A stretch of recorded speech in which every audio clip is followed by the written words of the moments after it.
Great. I think now we are sure that we are recording this session, and I hope it is acceptable to you. In case you don't want us to record, you can say, well, we do not want it, and I will certainly stop the recording, right? But help me mute those mics that are likely to misbehave. Right. Oh, I think you are doing a great job there. All right. Let me see how I can share my slides so that we begin the lecture. Right. Are you seeing my slides, ladies and gentlemen? Yes, Prof, we can see very well. All right. Yes, we can. All right. Okay. I am also happy to know that you can see the slides wherever you are. Right. Now, ladies and gentlemen, if you recall, I've been sending you books, right? And I have been asking you to read, right, those particular books. And I feel that you've been reading, right?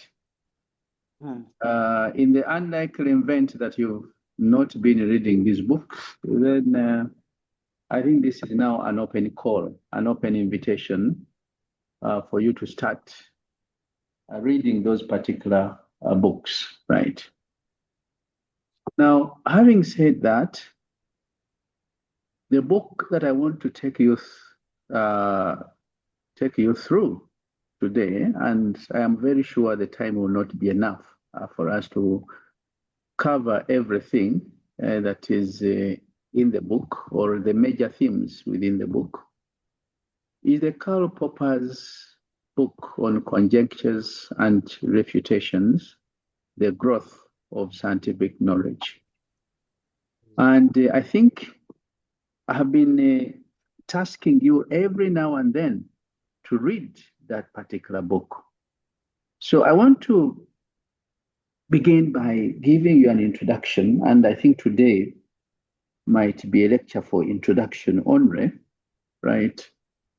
And there will be a series of activities on the slides that you will be required to probably respond to, right?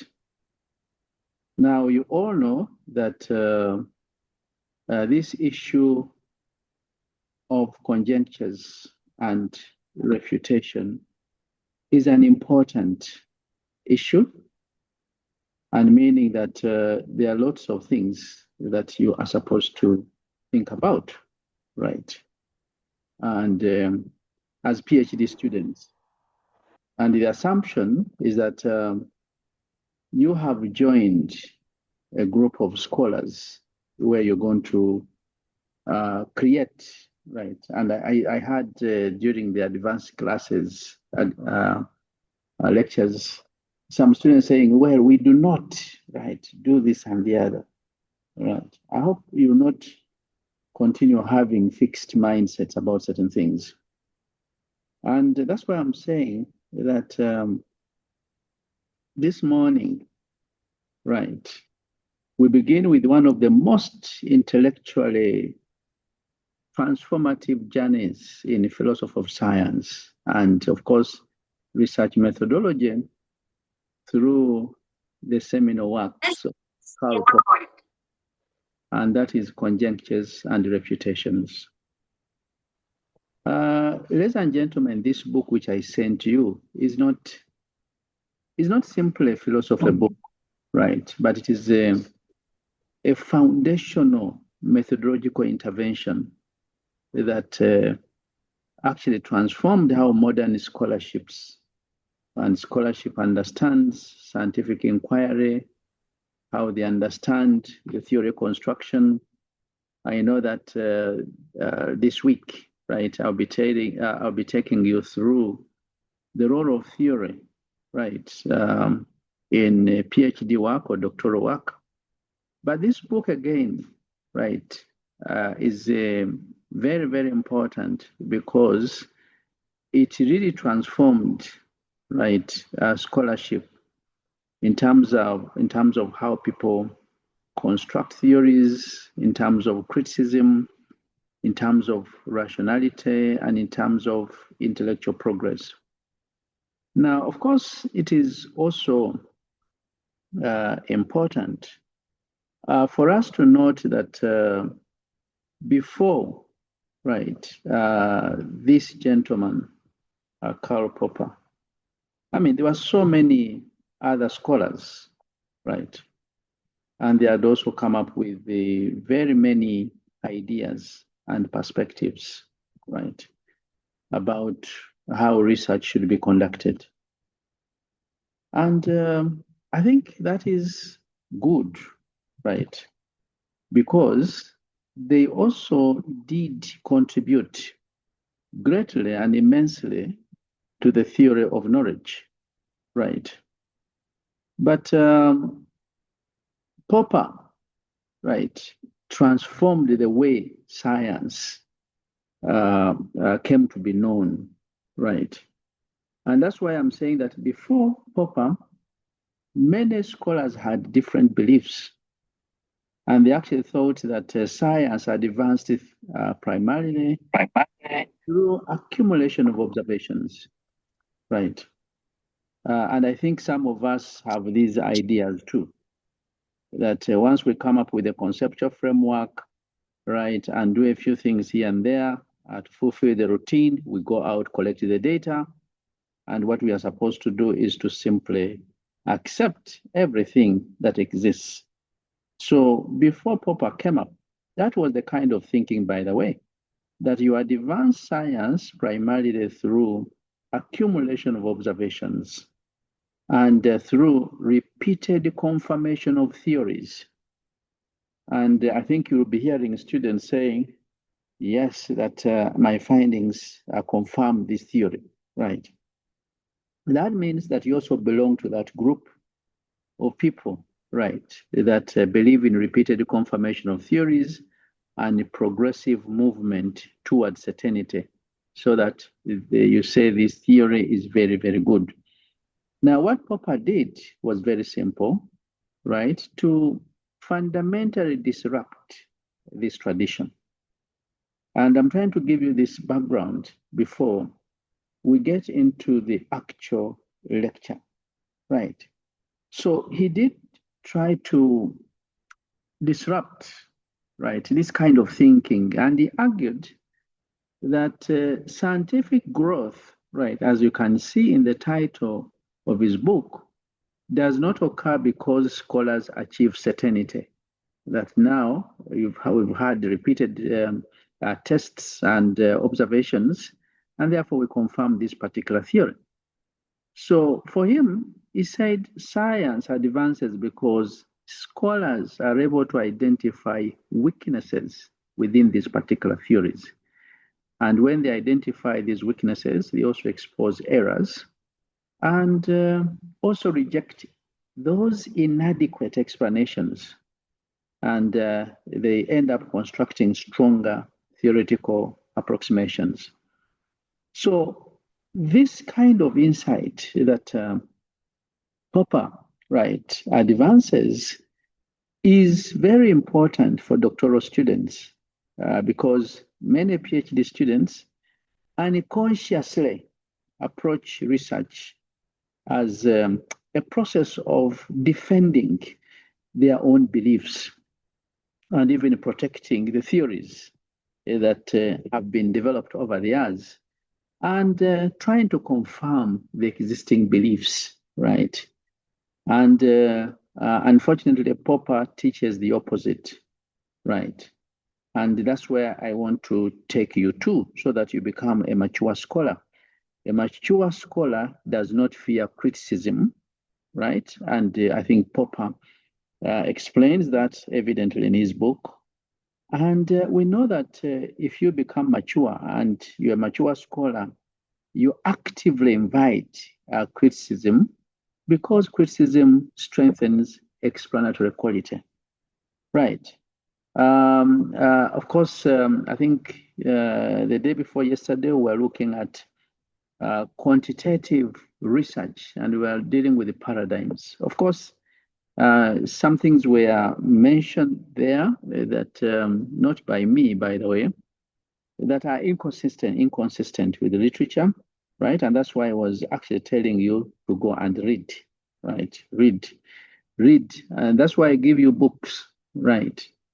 So that you also check, right, whether what we say is actually accurate and accurately represented in the books. And where we disagree, you really find out whether we are advancing a debate, right, or we are providing information that is not there.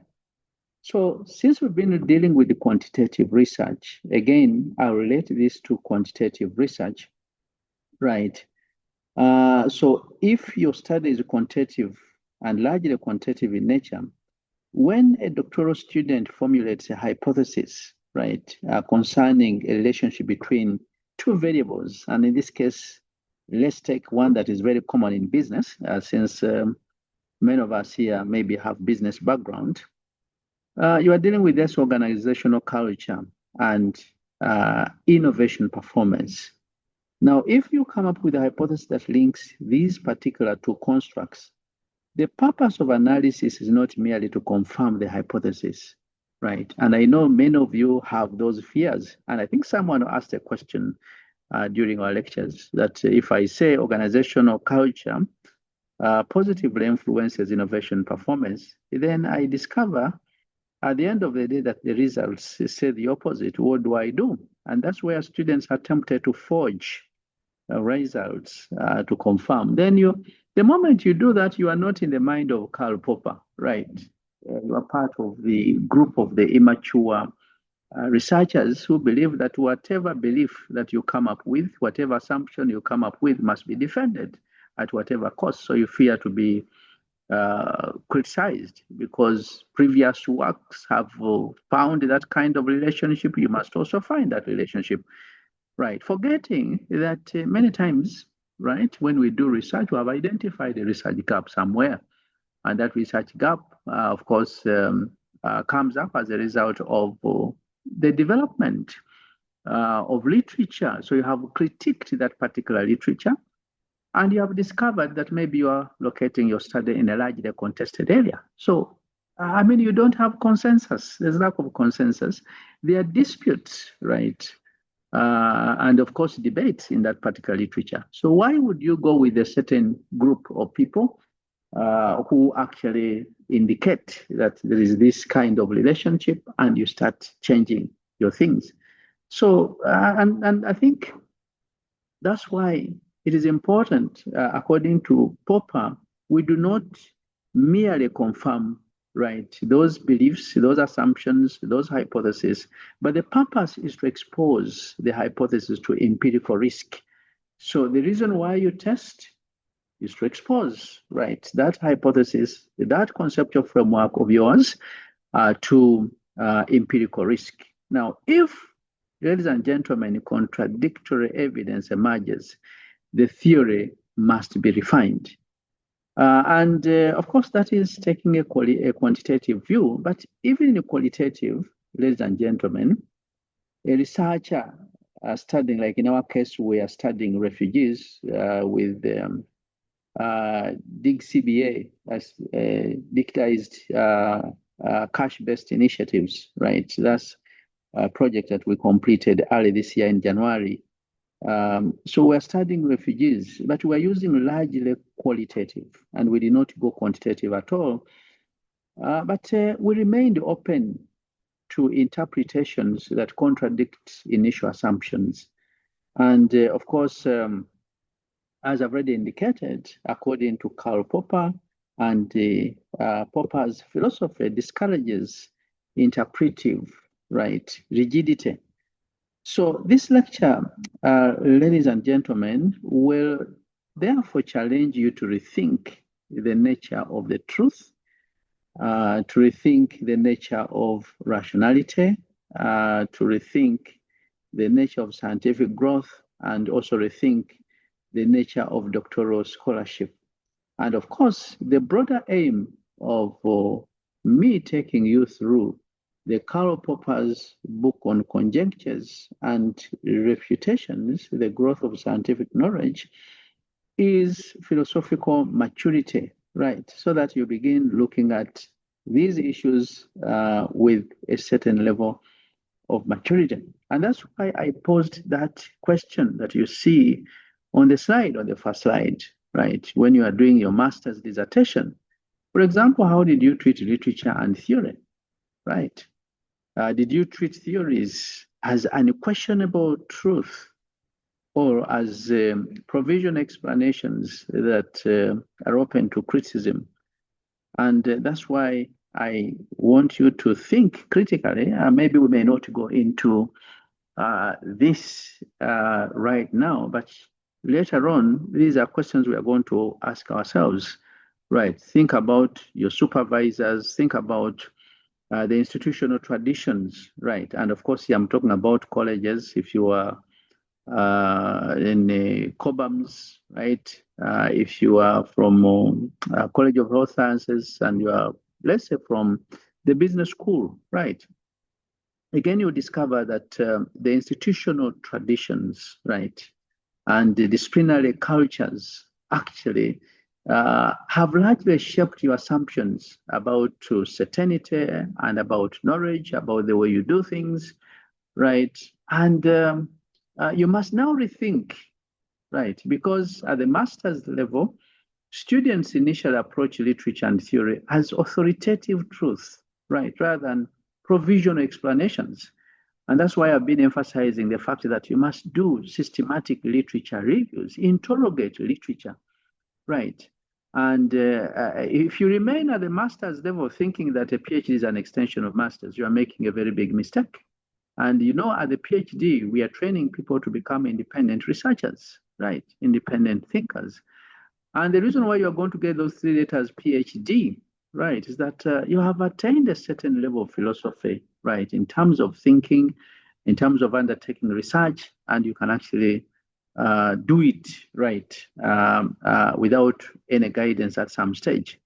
So, of course, the early academic training, right, is important. We build on it, right? But at the master's level, right, that training emphasized reproducing established knowledge and citing accepted scholars and demonstrating some kind of conformity, right, to dominant theories that exist, right? But of course, you need to rethink this, right?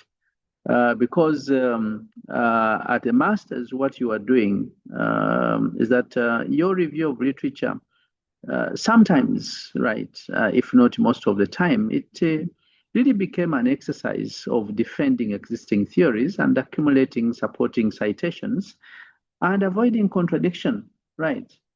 But it's also true that some of you may have treated the theories as fixed frameworks, right? As unquestionable authorities or even fine explanations, right? Rather than looking at those theories as tentative intellectual constructions, of course, open to things like criticism and refinement.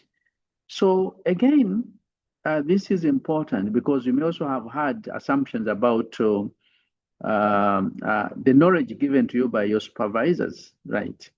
And of course, supervisors have expectations, right? And of course, these expectations are highly, right, rooted in institutional academic cultures and and of course, disciplinary traditions.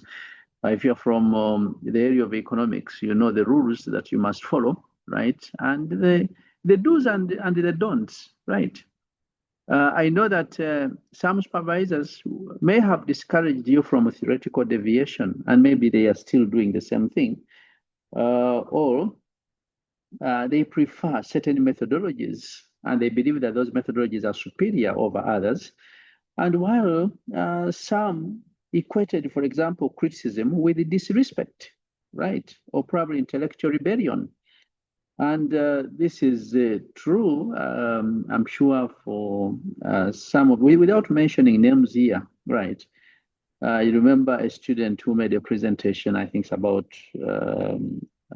5 months ago, 6 months ago, who attempted to challenge the opponent on certain things. And indeed, the opponent made wrong statements, incidentally. We could all see them, but if you have not been doing research in that area, right, you could not see them. And I remember, well, that was my student who was presenting, right, and defending his PhD thesis. And later on, many discussions went on after the Viva. They were saying the student is arrogant. They were saying that the student disrespected the opponent and the things like that. But that's not true, right? Even your ideas must be challenged. And this is really what we call intellectual maturity from Karl Popper's perspective of conjectures and refutations. So do not take these as truth, right? That is the alpha and the omega, right? And the beginning and the end. No, we are just trying to contribute knowledge, but we learn.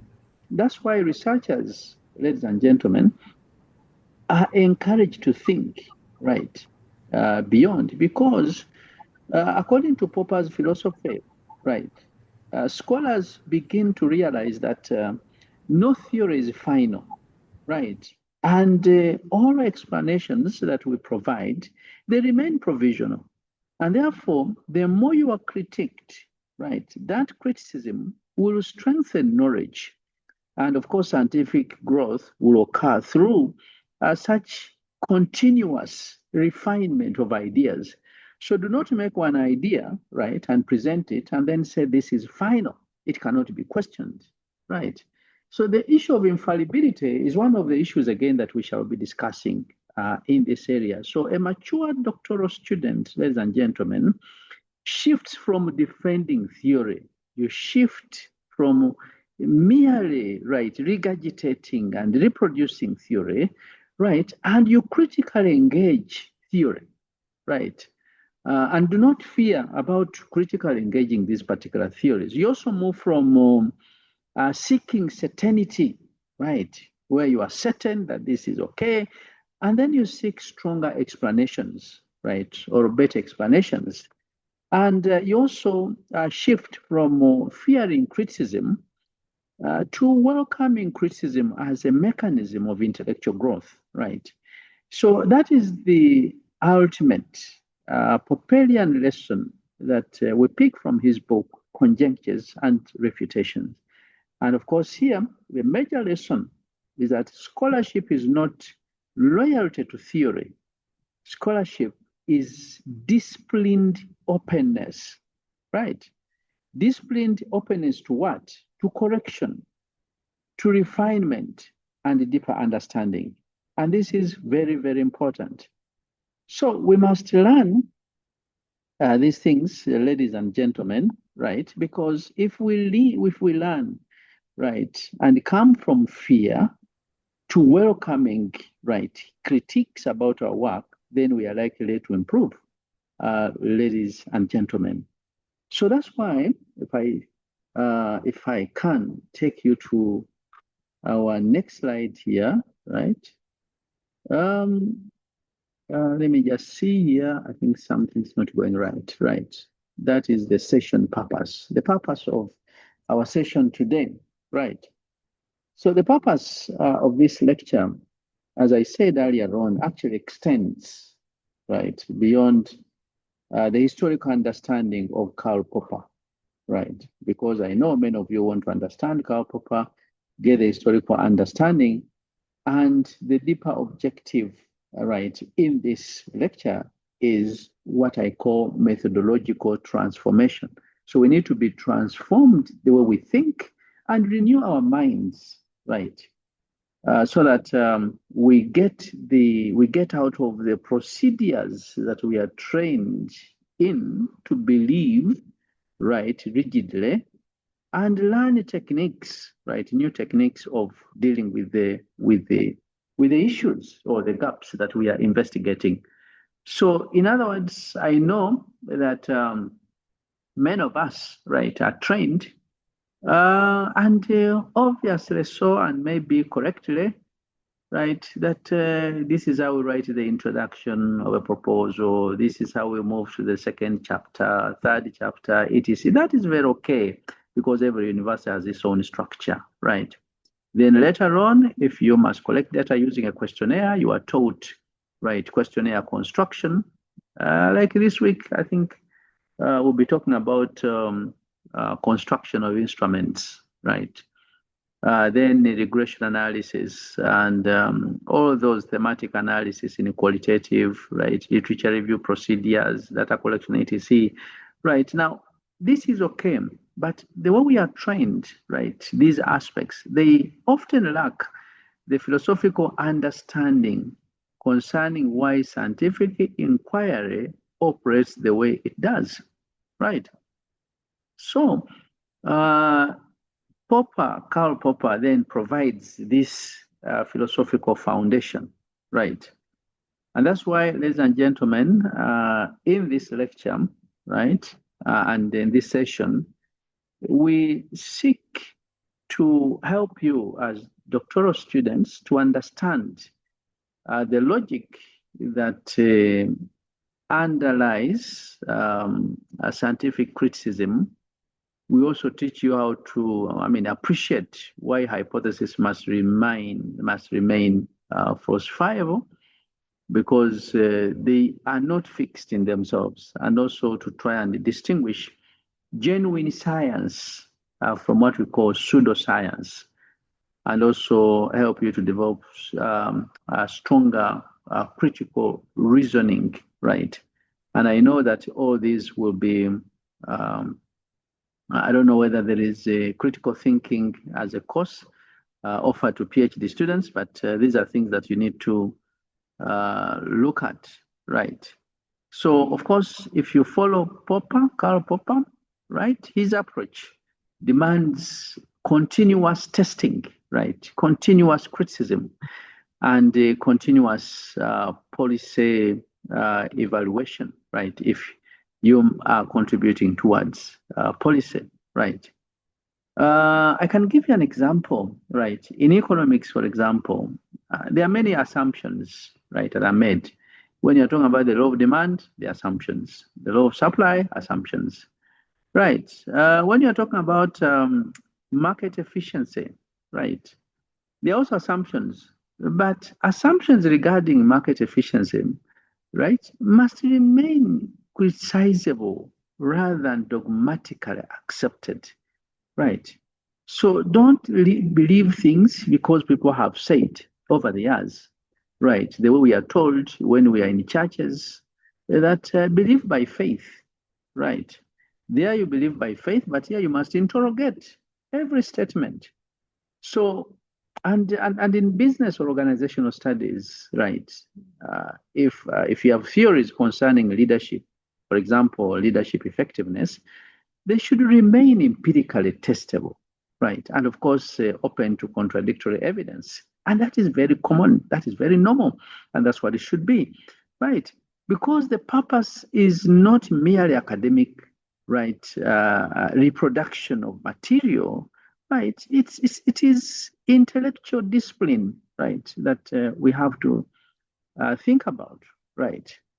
And that's why, ladies and gentlemen, you need to, again, I put that exercise there on the slide because I wanted you to think, because right now I think you have already started working on your proposals. Many of you have full proposals while others are just starting.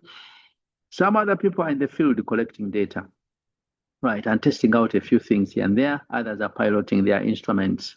Right, but you need to identify one part of your proposal or thesis where you fear criticism most, right? And of course, I've given you examples. There are those who fear criticism on the conceptual framework. They fear to be critiqued, right, on their methodological choices, even philosophical alignment, and all those things that you actually see, right?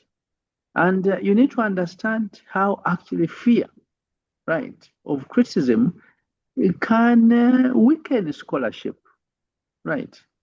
And I can assure you, if you have that fear, right, then you are in trouble, right? Because fear of criticism, right, will significantly weaken your scholarship because you'll be discouraged, right, from the very processes through which knowledge grows.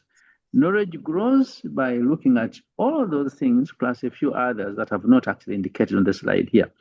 Now, according to Karl Popper, right, scientific progress depends upon criticism, right? It grows and it depends and entirely thrives on criticism.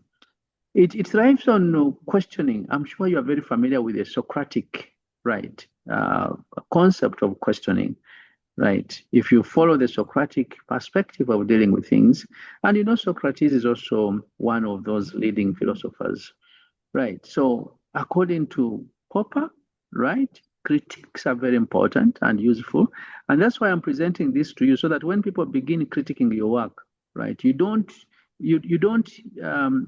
get into a psychiatric condition and you end up in Butavika or some other place, right? Or you go and hide after presenting your work for, I mean, you present it today, you hide for an entire week and you cry, right? I have a student, again, I supervise, who was fond of crying most of the time. You give her comments, she cries, right? Even during the Viva, after the Viva, right? Again, she went and hid for a whole 1 week, right? And she was crying all the time. So I called her later on and I said, well, those were, I mean, you made a very nice presentation, right? And the comments were also very good because they're going to strengthen your work. Can you start addressing those things right away? And they come to me, and then we see how we can improve these things. But the student was crying. As I was talking to her, she was crying. She was crying all the time and crying all the time. And I said, well, I mean, that is a sign of immaturity, ladies and gentlemen, right? So according to Popper, scientific progress depends upon criticism. It depends upon questioning and the exposure of ideas to possible refutation, right? And that's why his book is actually Conjectures and Refutations. So when you fear criticism as a scholar, you begin protecting your assumptions rather than testing them rigorously. And therefore, knowledge will not grow. I mean, there is no one position about anything in this world, right? Even the idea of God himself, that where you say that all of us are religious and we believe in, I mean, one way or the other, we believe in God. But you'll find some people worshiping anti-heroes. You'll find others that worship 4 gods and 5 gods, like the ones that Paul met. They were worshiping the unknown God. I mean, if you read that book, right, very well, right? The Acts of Apostles, right? They were worshiping the unknown God. And then he said, well, the unknown God that you are worshiping, right, is the God that I'm presenting to you today, the one true God, right? But even today, you find within the religious institutions, I mean, talk about Christians, for example, you have the Catholic, you have Protestants, you have the Seventh-day Adventists, you've got evangelicals, you've got the rest of them, the Orthodox. I mean, although all of them pick the same Bible and read it, their interpretations are totally different, right? They don't believe the same thing. They don't believe the same thing. Although for you might say we are all Christians and we have got the ecumenical council that brings us together, but they believe in different things, right? And so you need to be very careful, right? And here you should not fear criticism, right? Because knowledge will not grow. You are going to protect your assumptions that are limited, right? While others have better views in that case. So, and when you do your work, do not hide it. Right, present it so that people can give you feedback, right? So, of course, one major consequence, right, of protecting these things, protecting assumptions rather than testing them rigorously, right, is what I call intellectual defensiveness, right? And intellectual defensiveness is very dangerous, very, very dangerous, right? So you end up, for example, avoiding, right, innovative ideas. You end up avoiding controversial questions And you also end up avoiding alternative explanations, right? Because you fear, right, to be critiqued. You fear to be rejected. You fear to be embarrassed, right? You fear what we call academic disapproval. So then uh, at, you become a conservative, right, scholar and intellectually stagnant, right? And the things that you come up with are sort of repetitive, the same things that you find in literature most of the time. So this is very, very, very important, and that's why you must welcome, right, criticism, because it's important that we create knowledge, right? Again, fearing this will create so many other issues, right? You even avoid dealing or tackling difficult research questions or problems, and you end up handling these small things like uh, a, a farmer, right, or maybe a fisherman who goes to the lake and is interested in getting fish, right? Instead of getting deep into the waters and grab the huge fish, right, he gets to the shores and only catches the small ones, right, including these other things that you may not really like to have, like the frogs if they are the other side of the pond, if it is part of the lake, right? And of course, plus and snakes there and so forth. So in doctoral research, ladies and gentlemen, fear of criticism may cause you to avoid difficult research problems or even come up and formulate vague hypotheses that cannot fail and over depend on authority figures, right, or even reproduce literature mechanically without critical engagement with literature, right? So such scholarship becomes descriptive rather than analytical, right, and contributes little to theoretical advancement. And of course, these are issues that you need to really think about. So remember, Popper teaches that criticism is not intellectual destruction. It is actually a mechanism for strengthening explanation and improving knowledge. And therefore, a strong scholarship, right, requires intellectual courage, right? So as a mature researcher, right, you will learn to understand that theories are provisional, right? You also learn that mistakes are inevitable and you make mistakes and learn through mistakes. And Karl Popper actually encourages that, try and error, right? And criticism is indispensable for scientific growth, right? A scholar who fears criticism, right, you are going to actually hide, right, and protect pride temporarily. But of course, that may, right, weaken the long-term quality and, of course, originality and rigor of the scholarship, ladies and gentlemen. So it's important for us to think about those particular aspects. So, ladies and gentlemen, as I said, since we follow the competence-based learning, right, that was just a preamble. Our learning outcomes, right? Yeah, I believe that at the end, right, of this lecture and the series of other lectures that will come up, right, you'll be able to reflect, right, as students, you'll be able to reflect the deeper competences expected of a doctoral researcher, right? And I've already told you that at doctoral level, learning is not merely procedural, right? But learning is epistemological and philosophical. And I believe that at the end of this lecture, you should not only understand Popper conceptually, but also apply the Popperian logic directly to your PhD work, right? So this is very, very important, right? Similarly, the other aspect that I expect you to pick from this is that when distinguishing falsification from verification, right, you should understand why those modern quantitative research right, focus heavily on hypothesis testing and rejection of null hypothesis. I know that when we met this very week, my colleague, Dr. Mataji, took you through hypothesis and how to develop the hypothesis. Can someone help me to mute those mics that are misbehaving? So he was talking about the different types of hypothesis: directional hypothesis, non-directional hypothesis, right, null hypothesis, and alternate hypothesis. So again, it's important for you to know why modern quantitative research will focus heavily on hypothesis testing and why these hypotheses are tested rigorously. And of course, why the null hypothesis, right, is rejected.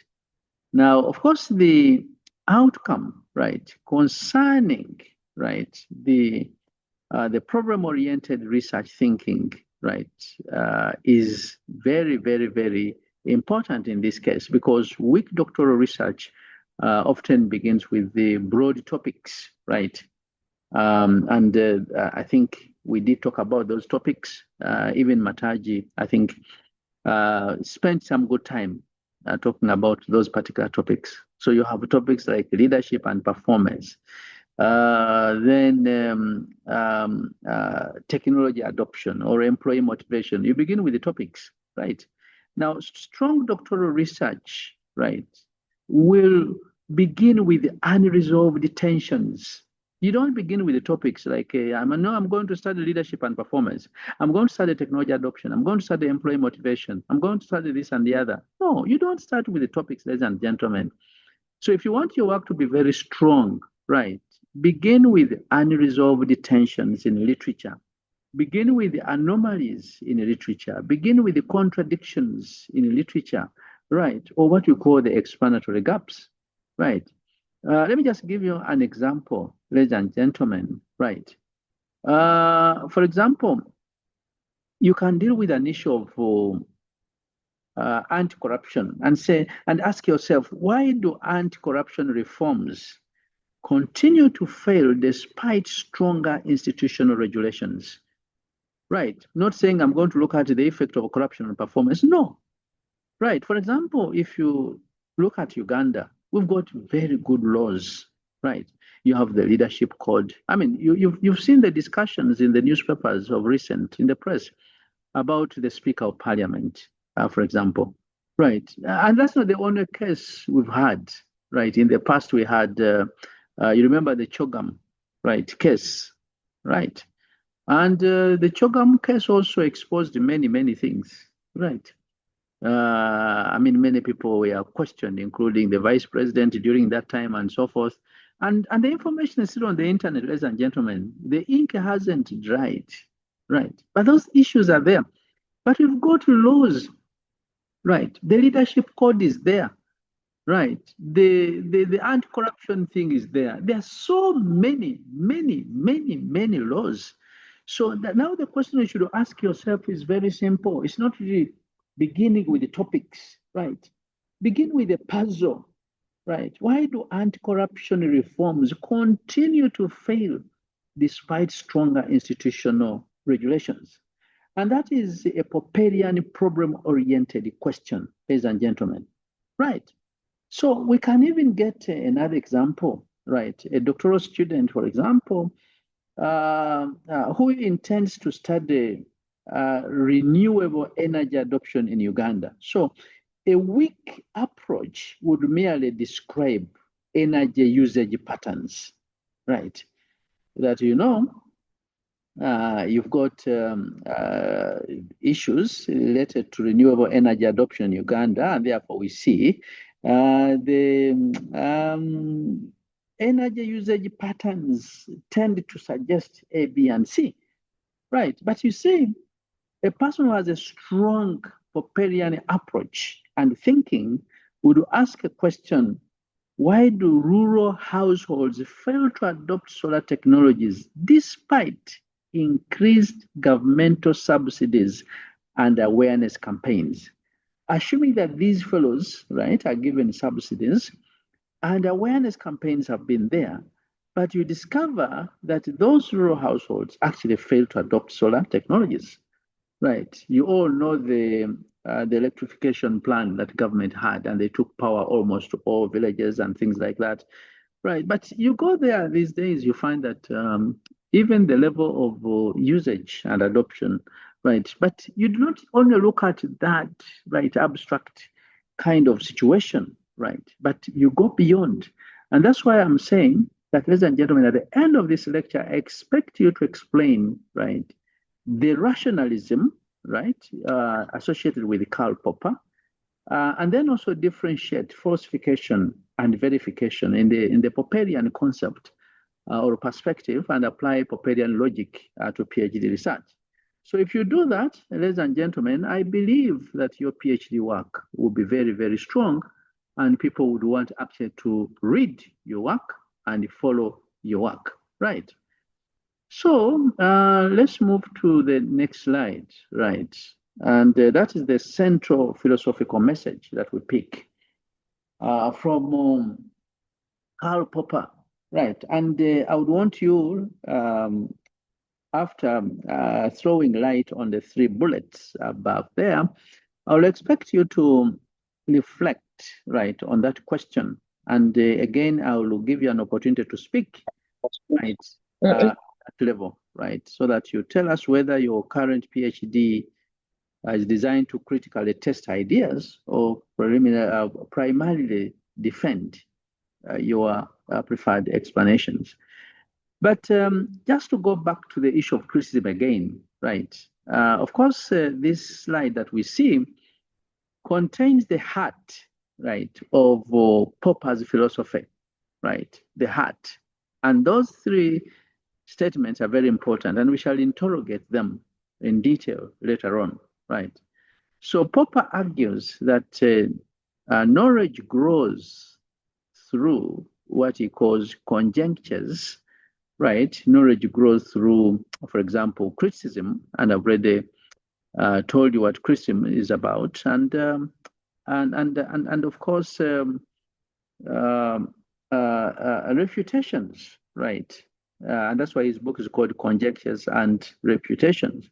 But the other thing that is very important for you to think about is the elimination of error. You know, when scholars continue doing research, right, you are able to expose errors that exist within the literature. There are many things that go through undetected, and they are published, right? And the information is there.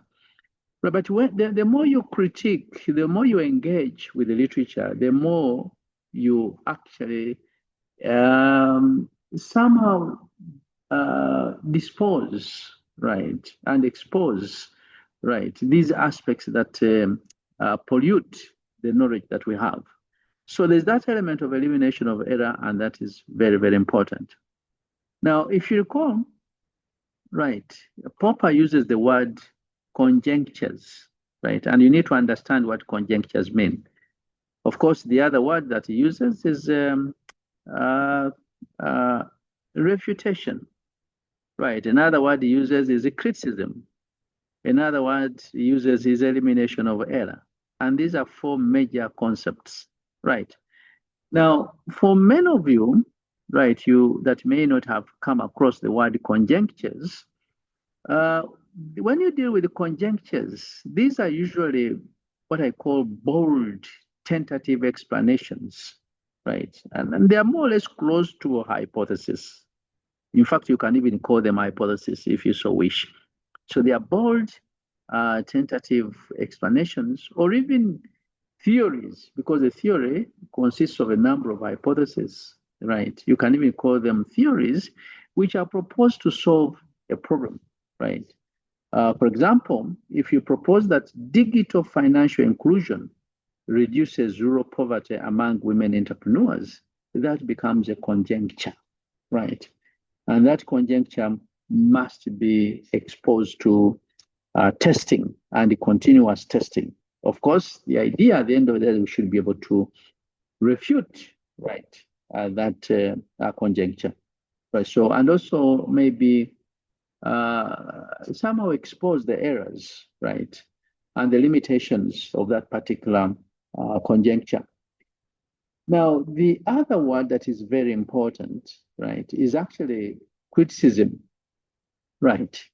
And I've been talking about criticism, right? And maybe just a sentence again for you to think about here. When you deal with the criticism, you're trying to critically examine a theory, right? Or critically examine an explanation, right? And the objective is to identify weaknesses of that theory, weaknesses of that explanation, and also the apparent contradictions within that theory, right? But that is not all there is, right? Because every theory has assumptions, and you need to also interrogate these assumptions and contradictions and limitations. Right. I can give you an example. Right. I mean, if you are you may question, for example, whether digital financial inclusion may also increase indebtedness or probably exclusion among vulnerable groups. So when you take that kind of perspective or view, then your objective is to critique, right, and discover alternative explanations. Now, when we talk about refutation, right, refutation, we are referring to the deliberate testing, right, of a theory against the evidence, right? And that evidence could actually potentially prove that theory wrong. And that is very important. Unfortunately, some of us feel that the moment we test our things, right, and get an answer that somehow contradicts, we should believe, right, that maybe what we've come up is wrong and what they have is correct. So you can see we have that deliberate, right, testing, right, and that deliberate testing of a theory is based on the evidence that we pick from the field, and that evidence can actually potentially prove that explanation or theory wrong. For example, I've already told you, right? And we can use another example here, right? Conducting empirical research, right? To find out whether women using digital financial services actually become financially worse off rather than better off, right? So again, that could be a conjecture that you can actually, or a theory that you can actually test. And the other last bit that constitute, right, Popper's perspective is elimination of error. So this is a process, right, a process that we go through in identifying weaknesses or even false assumptions in theories, right? So that's why you need to interrogate those assumptions, because some of them could even be false, right? And if they are false, then we replace them with the stronger explanations, with the stronger assumptions, right? And that is very, very important, so that at the end of the day, you are able to revise the original theory. Ladies and gentlemen, you agree with me, right, that this thinking of Karl Popper, right, is actually revolutionary, right? Because for many of you who have been reading various works, right, you may have discovered that traditional science is actually traditional science, right, emphasized certainty. Traditional science emphasized proof, right? That traditional science emphasized accumulation of observations. Now, Karl Popper rejects this entirely. And of course, according to him, scientific progress occurs because weaker theories are criticized and they're actually replaced by stronger ones, right? For some of you who are very familiar with the field, right, of in the natural sciences, right, you may have heard about Isaac Newton, right, and you may have heard about Einstein. For those who can remember your physics, right? Irrespective of the discipline where you are, because I know these are things that we are taken through to O level and also A level. We all studied sciences. By the way, that could be a wrong assumption as well. But I'm just assuming that all of us went through sciences. So in other words, you studied physics, right? And you know very well how Newtonian physics created scientific understanding for centuries, right? So people believed in Isaac Newton and the various ideas and the laws and so forth that the man actually put forward. Can someone help me to mute, right? I gave many of you co-host rights. Please help me. Otherwise, they are interrupting the class. So we are still talking about Isaac Newton, right? And you can always go back and read what he said. Now, of course, when Einstein, right, came up, and you all know what Einstein said. Again, for some of you who continue to read physics, right, he came up with the theory of relativity. Now, the theory of relativity of Einstein actually exposed the limitations within the Newtonian assumptions. And of course, these were under extreme gravitational conditions. Right. So in this case, science actually progressed. Right. Science did not progress because actually Newton was wrong. Right. But science progressed because Newton, right, was correct in what he said, right? But when he was critiqued, the criticism produced stronger explanatory power. So some of the things were correct, right? But they could not work under other conditions. In fact, if you remember very well, right, Newton's physics, or Newtonian physics in this case, has not been completely dismissed. Rather, it has been revised, right? And of course, subsumed within broader theoretical frameworks. And this distinction that I'm providing here is extremely important philosophically and scientifically, right? Because Einstein's theory of relativity, right, somehow brought in new ideas, right?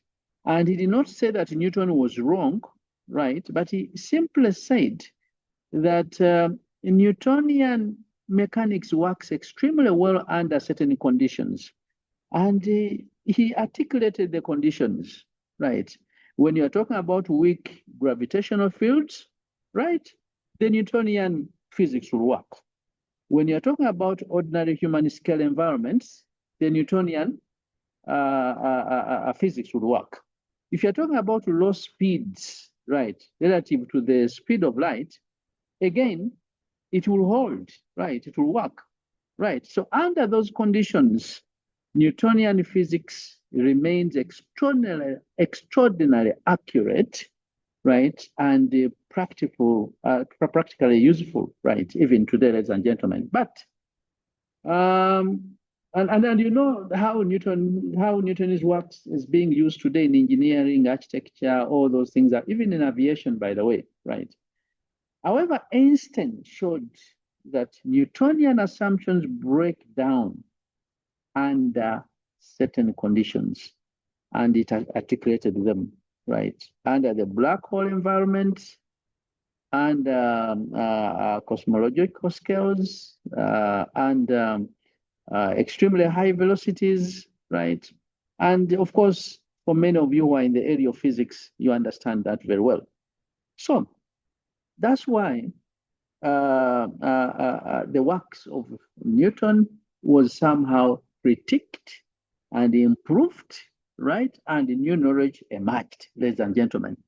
So this dogmatic way of looking at things that, you know, we have the resource-based theory. Have you looked at the resource-based theory, right? And someone will say, but you see, this is what it says. And you are unable to critique, right, and interrogate. And you also believe in what someone is telling you 100%, right? And that's why in our environments, right, you discover that there are certain things that cannot even be explained by those particular theories. And many of you have attended some of my presentations on theories. You may have discovered that we have different types of theories. For example, you have the grand theories, you have the mid-range theories, and of course you have the local theories, right?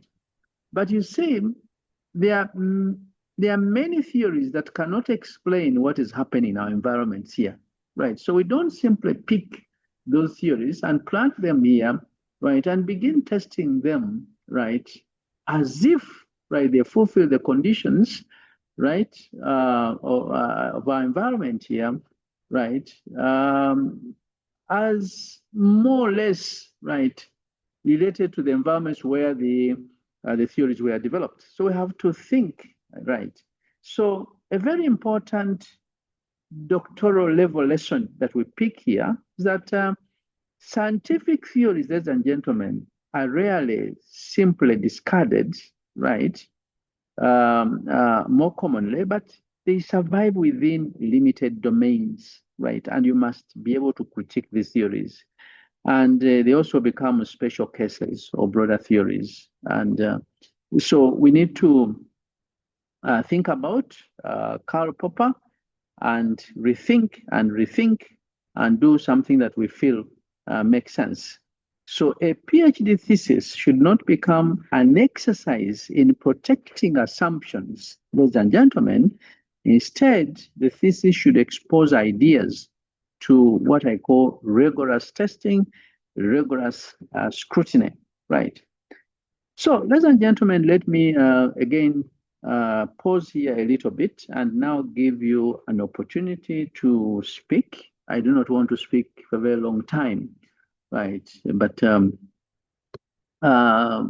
invite you to respond to that fourth bullet, right? Of we need to reflect a few things. So, is your current doctoral study designed to critically test ideas, or primarily to defend your preferred explanations?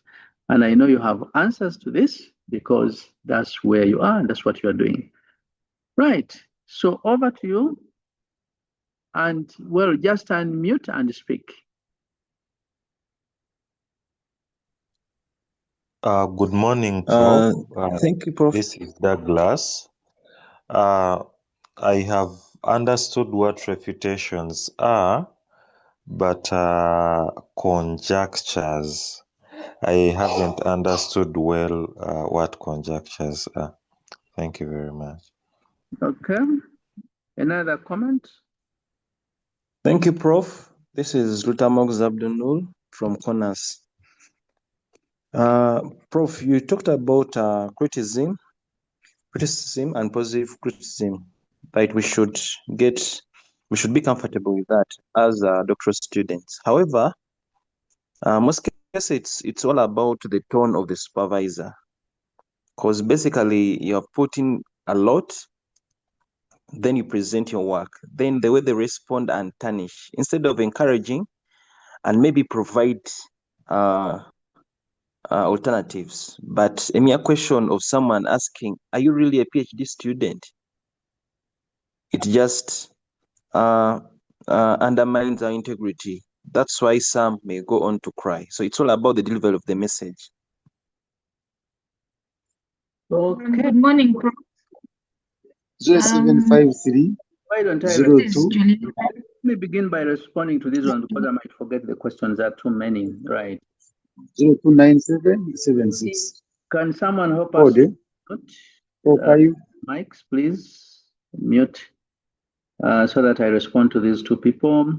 Of course, my intention was for you to respond to that bullet, or only that you have digressed a bit. But conjectures, these are bold, tentative explanations, right? Like the ones you are going to actually, and you have already developed them because you have a section for objectives, you have a section for propositions and the hypothesis. So when you talk about conjecture, by the way, we shall have an opportunity to interrogate these in detail. This is just an introduction. As you can see, we are still, I'm still giving you the introduction of the book. So we haven't gone deep into the book to explain what is there. But Conjectures, in short, they are just bold tentative explanations or bold tentative theories which you develop or propose to solve a particular problem. And I gave you an example, right? If you say that digital financial inclusion reduces rural poverty among women entrepreneurs, right? That is a conjecture, right? And you believe very well because you have, first of all, you developed your hypothesis, you collected the evidence, you tested, and then you came up with that statement as a conclusion, more or less, that digital financial inclusion, right? Generally speaking, because in my findings, that's what I see, right? That digital financial inclusion certainly reduces rural poverty, right? And you can come with different statements. This is just an example where you say that autocratic leadership style, right, improves performance, or you say reduces the performance of employees, right, or something. Those are bold statements that you make, right? And and it could be one statement or a number of them. So that's a conjecture.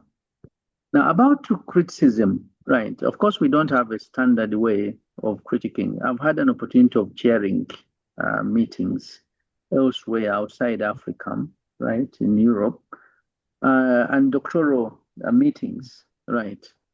And I'll tell you the approach. Someone may even come up with, or the fellow doesn't have any written piece of work, but is thinking of doing a PhD. The fellow will be given time, right, to make a presentation on his ideas. And then the professors that are seated, right, will make a comment and say, have you looked at this, right? Have you considered this? Have you done this and the other? And of course, it's an opportunity for a student to learn, right, that literature exists and you can therefore pick information from them. In our environment here, the situation is totally different. So you make a presentation to someone who say that is nonsense, that is rubbish, right? And of course, the reaction is totally different. I think it depends on the way people have been trained, right? And that's why here you have someone doing a PhD for 10 years, 15 years, and people are very happy, right? I remember a student, again, I will not mention the name of a student, and but just to, again, an experience I went through, right? This student went and made a presentation, right? Before I met him, right, and before I was assigned to supervise this student, I was not even there where he made his presentation, and the fellow had a very brilliant idea, right? I will not mention because some of you may speculate and get to know the person, right? A brilliant idea, and the fellow presented it, right? I can assure you, people who were there, the professors, rubbished the idea, and yet the fellow cherished the idea so much, right? And then later on, he was discouraged, and being a big person from a reputable organization somewhere in this country, right? But somehow I was told that there is this man here, right? Please go and see him. Maybe he can assist, right? He came, and he came very early in the morning. During those days, I used to be in the office by 4 a.m., right? He was right in the office at 4 a.m., right? And he started explaining his concept. I said, this is fantastic. But he said, when I presented this in this forum here, the professor said it is rubbish. I said, no, your work is very good. We just need to package it and improve it. So we built on that particular idea, and the fellow, of course, got his work. And later on, when he made a presentation, what is very interesting is that many people wanted to supervise the fellow. But the fellow had made up his mind because he had been rubbished by the same people. So, but the fellow completed his PhD and is one of the big fellows in this country here.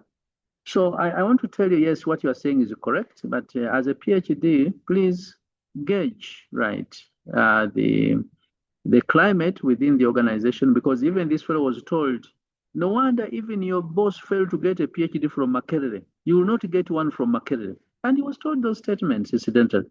Your boss failed to get a PhD from Makerere, you will not get one. Right. So, yes, it is true People make those statements, but don't become emotional because you need a PhD, right? But pick, right? Whatever these people say, pick, right? All of us have actually suffered this kind of situation, right?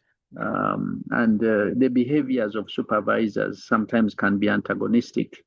And instead of really being constructive, they can deflate you, and you lose interest in whatever you are doing. But don't give up, right? So that is what I wanted to respond to. But please remain composed, right, and continue doing your work. But I'm making these statements, right, from the perspective of Karl Popper. Do not confuse what I'm telling you from the Popperian philosophy with what is happening in practice out there. Chivule, over to you. Michael Chivule, I can see your hand is up.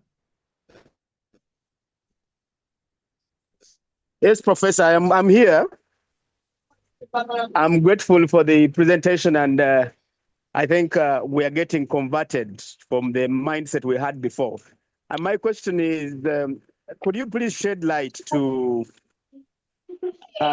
what hypothesis is and then conjecture is? Because from the explanation, it looks like, sounds like they are the same. And maybe for me for my consumption, I need to know what the differences are, and so that I can, moving forward, I change my perception about the whole thing. I thank you so very much. Okay, luckily enough, we are going to have more time. It's just the beginning. We shall go through the discussions on what conjectures are and the hypothesis. But for a start, since we are just beginning and we haven't even had any presentation yet into the gist of the body, just take these as bold, tentative explanations. Bold, tentative explanations. Later on, I'll teach you how to develop hypothesis, right? And how these, in fact, I had thought that this is something that was covered by my colleague because that's what we agreed on. But if it wasn't covered, then I'll find a way of covering this, and I will draw a distinction then between this. But for the time being, let's forget all about hypothesis and think about conjectures and take them as bold, tentative explanations, right, that you actually develop to, or that you propose to solve problem. You propose those explanations to solve a particular problem, right? So we'll leave it at that. Juliana, please. Incidentally, let me just make this comment before Juliana comes in. Sorry, of course, the lecture we are having today is not an extension of the lectures you are having the other side.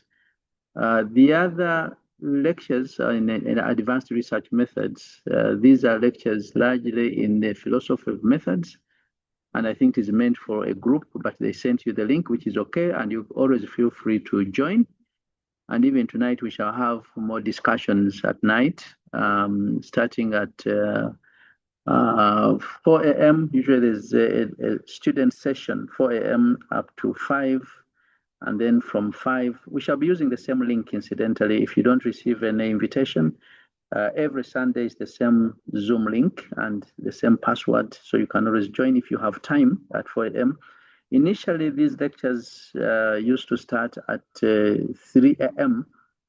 During the COVID time. So the lectures started in 2020, and they have been around now for 7 years, I should say. 2020, 2021, 2022, 23, 24, 25, 26. So we've not had any break at all, and we always discuss issues of research, and it doesn't matter, right, where you're coming from, you'll have something to pick, right, from these lectures. So you're welcome tonight between 4 to 5, that will be a student session, and we don't have to be there. But 5, you have experienced scholars, professors to handle your issues. Again, as we present, right, do not forget that you have a college where you're coming from and the requirements of the college. Number two, do not forget that you have your doctoral committee, listen to them, and you have a structure, right, that you follow that side. But pick those ideas that you think will help you along your journey. You don't have to swallow everything. Juliana, please go on and ask your question. Yes, Prof. Thank you so much for this lecture. So you're talking about if my current study is going to defend what I feel or is going to test something. I believe it is mostly going to defend, but I'm at the stage where I should collect data. I also know that the funding is running out. I know we've been told you can go back and rewrite and get something done, but what's practical?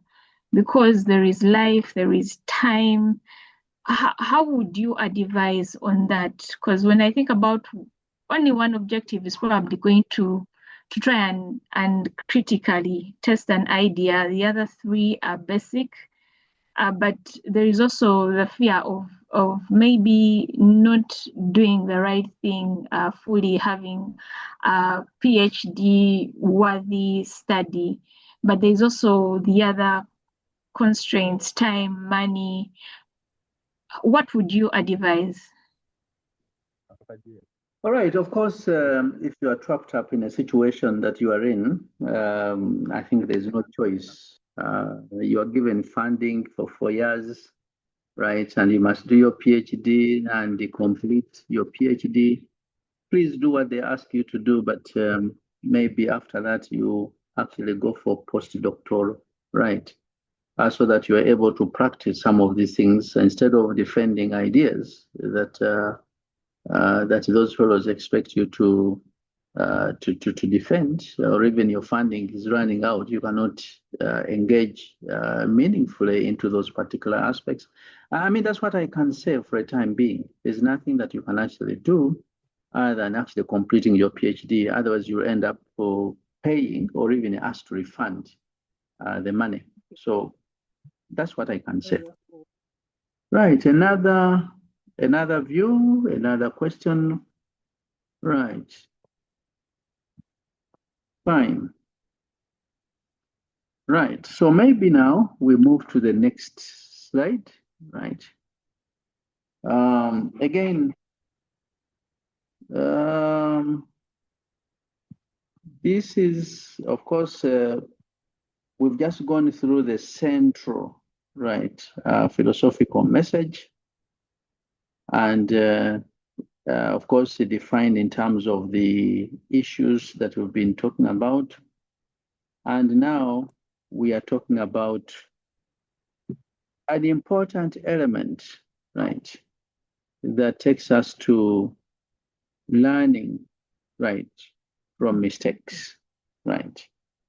So do not forget, according to this book, right, by Karl Popper, Conjectures and Refutations, Popper's main statement, right, for some of you have bothered to read, is actually that we can learn from our mistakes, right?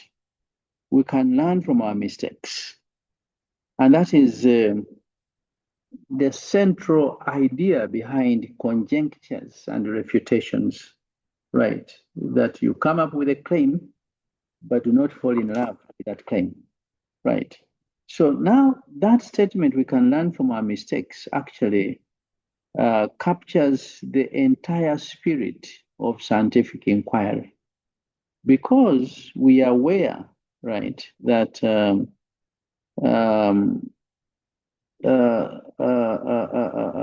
science advances because scholars make errors, right?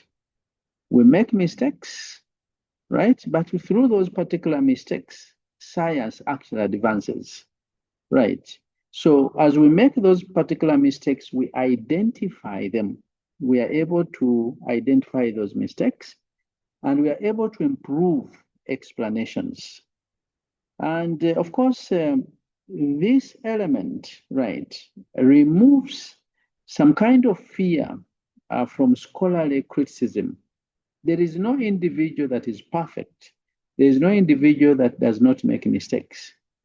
So, of course, as I said earlier on, and from the statements made by the lady that spoke at some stage, it was that, not even the lady, I think it was a gentleman, that students, right, when they receive this criticism, they look at them as personal attacks, right? I am attacked. Popper reframes criticism as intellectual growth, as we have already seen.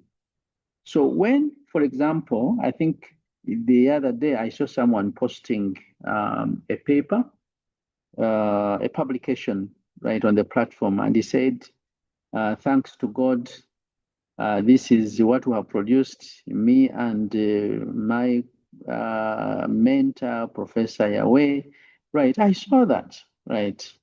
And I went right there to see what they had actually produced, what they had published. So, but for people like you who have attempted to write a piece of work, right? I'm sure your work was subjected to peer review, right? And you received a critique or critiques, right, from the anonymous reviewers. Now, those reviewers may have critiqued a number of areas, and they may have told you that your work has a weak theoretical framing, or probably your work has inadequate operationalization, or maybe poor methodological alignment. Now, that criticism, right, or those criticism that you received became an opportunity for refinement. So it's the same thing when examiners challenge a doctoral thesis. They are not necessarily rejecting the student. They are not rejecting you because your work, after all, has so many sections. It has the introduction, right? It has the literature review, it has methodology, it has findings, it has discussions, it has implications, and so many other parts there, depending on the structure that you are given by your college. But what the examiners are telling you is that we have a responsibility as scholars. So we are participating in the Popperian process of intellectual improvement. So that is why it is important for us to know that we make mistakes.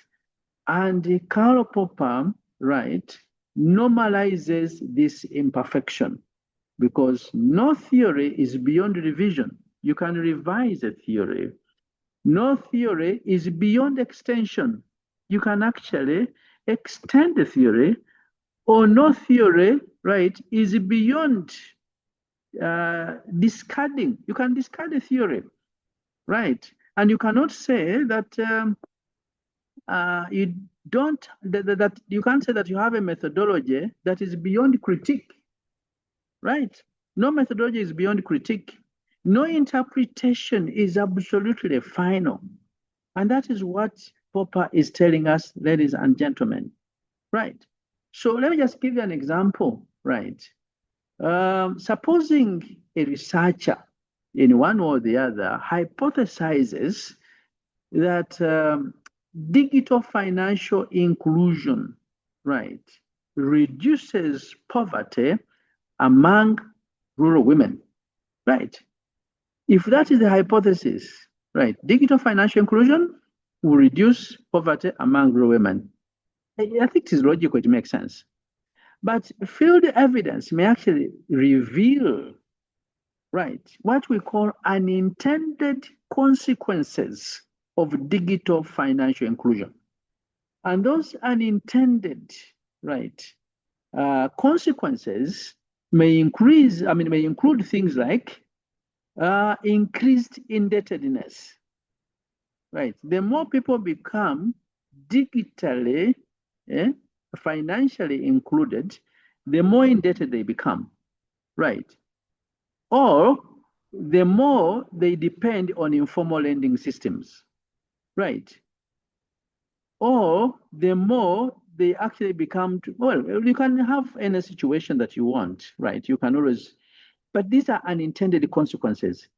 Now, the original assumption, right, will then be refined. And when you refine, right, the original statement that you had, then that becomes Popperian growth, right? So it's very, very important for us to think about this aspect. So let me pause, right, again at this level and ask that question.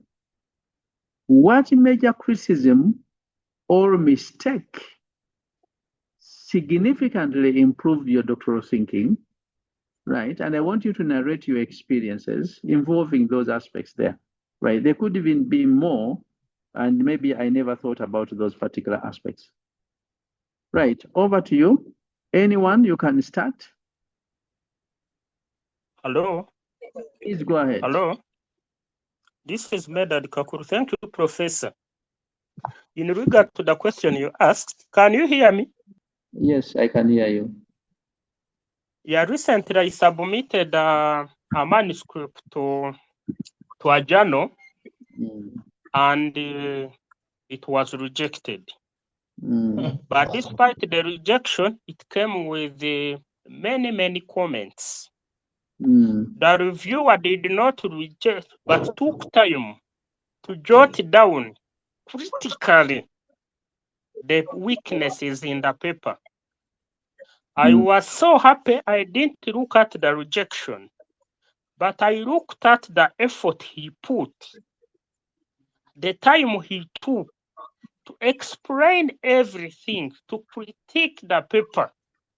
I was so happy that when I worked on all those comments and I submitted the paper to another journal, it was accepted without even any revisions. That was my experience. Second, on the other side, now this is a question. You talked of no method is beyond the review or beyond revision, no theory. Yes, please. And we should accept criticism positively. Now, there is a paper I wrote, and I used a model, an econometric model developed by William Green. Those who are in econometrics know he's an authority. He has developed many models, especially choice models. Specifically, I was using a mixed logic. Now, if some variant of mixed logic. Now, when this paper goes to the reviewer, to a journal, they critique it, saying that the methodology was wrong. I ought to have used another one, and the paper was rejected.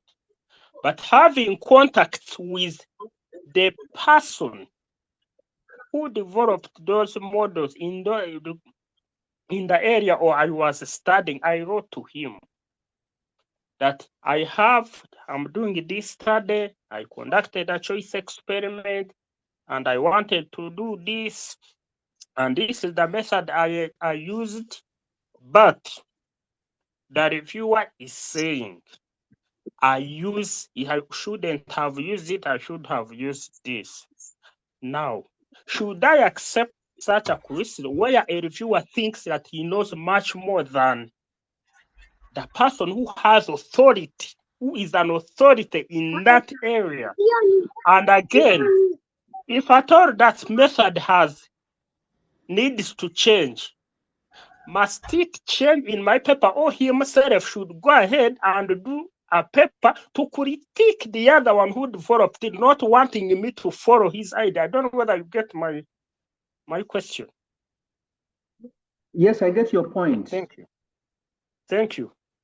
Yeah, but let me say this, Medad, right?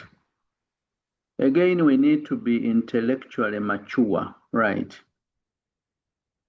If you were Isaac Newton, right, and you have another friend of yours who is Einstein, right? And Einstein somehow agrees a little bit with a few of the things that you have said and dismisses your thing. Would you begin quarreling and saying, but you know, I am an authority, or if you're a student of Newton, you begin now, right, hating Einstein, right, because you believe in Newton, right? And incidentally, even Einstein has been, his ideas have been revisited, right? I saw an improved version of his thinking and his theories, and they have added a few things here and there. And those are recent developments on Einstein. But remember, the ideas more or less guiding aviation, plus a number of other sectors, right, where the ideas are being tested, and they hold true, but hold true in certain conditions. To me, I think do not be emotionally attached to certain things, right? There is nothing that exists out there that is absolute, right, that cannot be interrogated. Nothing, right? I can assure you, right, many of those ideas, right, will be interrogated and will be rejected. Green, yes, we know Green is an expert, but now I think he's also, Green is getting a feedback, right, about the models that he has developed over time. And people have been using, and you know, this is knowledge that has been taken for granted, that everything is correct. You had me using an example of the story of the sun, right, the earth, right, and the moon and so forth, right, and people thought that the position they had was actually correct, right, until when they had someone else who came up and said, no, that thinking is wrong. And the moment he said the thinking was wrong, he was challenging, right, even Vatican directly. And he was excommunicated, right? But we all know that the man emerged, right, as a person who had actually proper ideas, right, about the issues that he was actually talking about, and he defended his arguments, right. And since then, up to today, right, people are actually believing in what the gentleman came up with. So those are some things. Do not be emotionally attached to certain things that, you know, this is an authority. He said A, it must be A, it is the Alpha and the Omega. And that's what Karl Popper is warning us about, certainly, right? Daniel, I see your hand. You want to answer him? Please go ahead. No, I just wanted to give you also my part where my doctoral thinking was challenged. I attended the oil and gas conference and I met one of the industry experts and I told him I've applied for a PhD and my area is economic preparedness of SMEs for the oil and gas opportunities in Uganda. And he immediately said that that topic has already been exhausted right now where the industry is. There are no opportunities for SMEs, and he was telling me that there's no work to be researched in there because where the industry is, the opportunities are now for the large farms. And I was left disturbed. But then at that time I'd applied and I'd shared my synopsis, and then finally MOBS gave me an opportunity to continue with my research. So I wondered what exactly that means to a researcher when the industry players are saying the topic has already been dealt with vis-a-vis an institution giving one an opportunity to still do the research. Okay, let me just make this comment and then we shall rest for around 10 minutes and resume after 10 minutes. That was Daniel who asked that question, not so. Daniel, you need to reflect on the statements made by that man. Remember, on the day when you'll be finally presenting your work, they will invite, first of all, an opponent who is going to interrogate you, and he may dismiss your work on that day. Two, they will also invite practitioners who will also engage you, including policymakers. Now, if they feel that your work does not contribute anything, right? They will say that there's no value in your work. And again, you may feel, right, somehow embarrassed, right, or dismissed, or unappreciated, right? So start thinking about those particular things because they are very, very important. And that's why the other day when we are studying advanced research methods, I did tell you that think about the SDGs, right? Because you must be able to solve a practical problem and at the same time contribute to the creation of knowledge. So in other words, think about the SDGs, think about Vision 2040, think about the NDP, the current NDP, and see whether you can actually find a niche within that where you can hide, right, and contribute to policy and contribute to national development, and while at the same time contributing knowledge.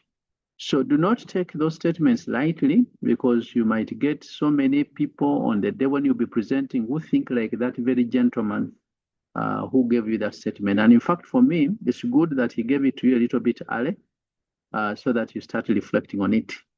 Now, the beauty with Makere is that Makere will allow you to change your topic even towards the end, right? But do not risk where people begin now thinking for you and getting a topic to fit your results, right? Leaving the very essence and reason why you undertook that PhD. And I think that is very, very important. But I see another hand, Lutamaguzi. Okay, Lutamaguzi, Noah, please ask, and then you'll be the last one, and we break for 10 minutes. Yes. Thank you, Professor. I'm at the point of defending my proposal. However, when I met one of the supervisors and who's particular in the field that I'm in, was criticizing the choice of parasite that I'm studying in the hatcheries. However, after explaining to him that I had to do a primary study, that's when he was convinced that indeed you can do this. This is more prevalent in the hatcheries.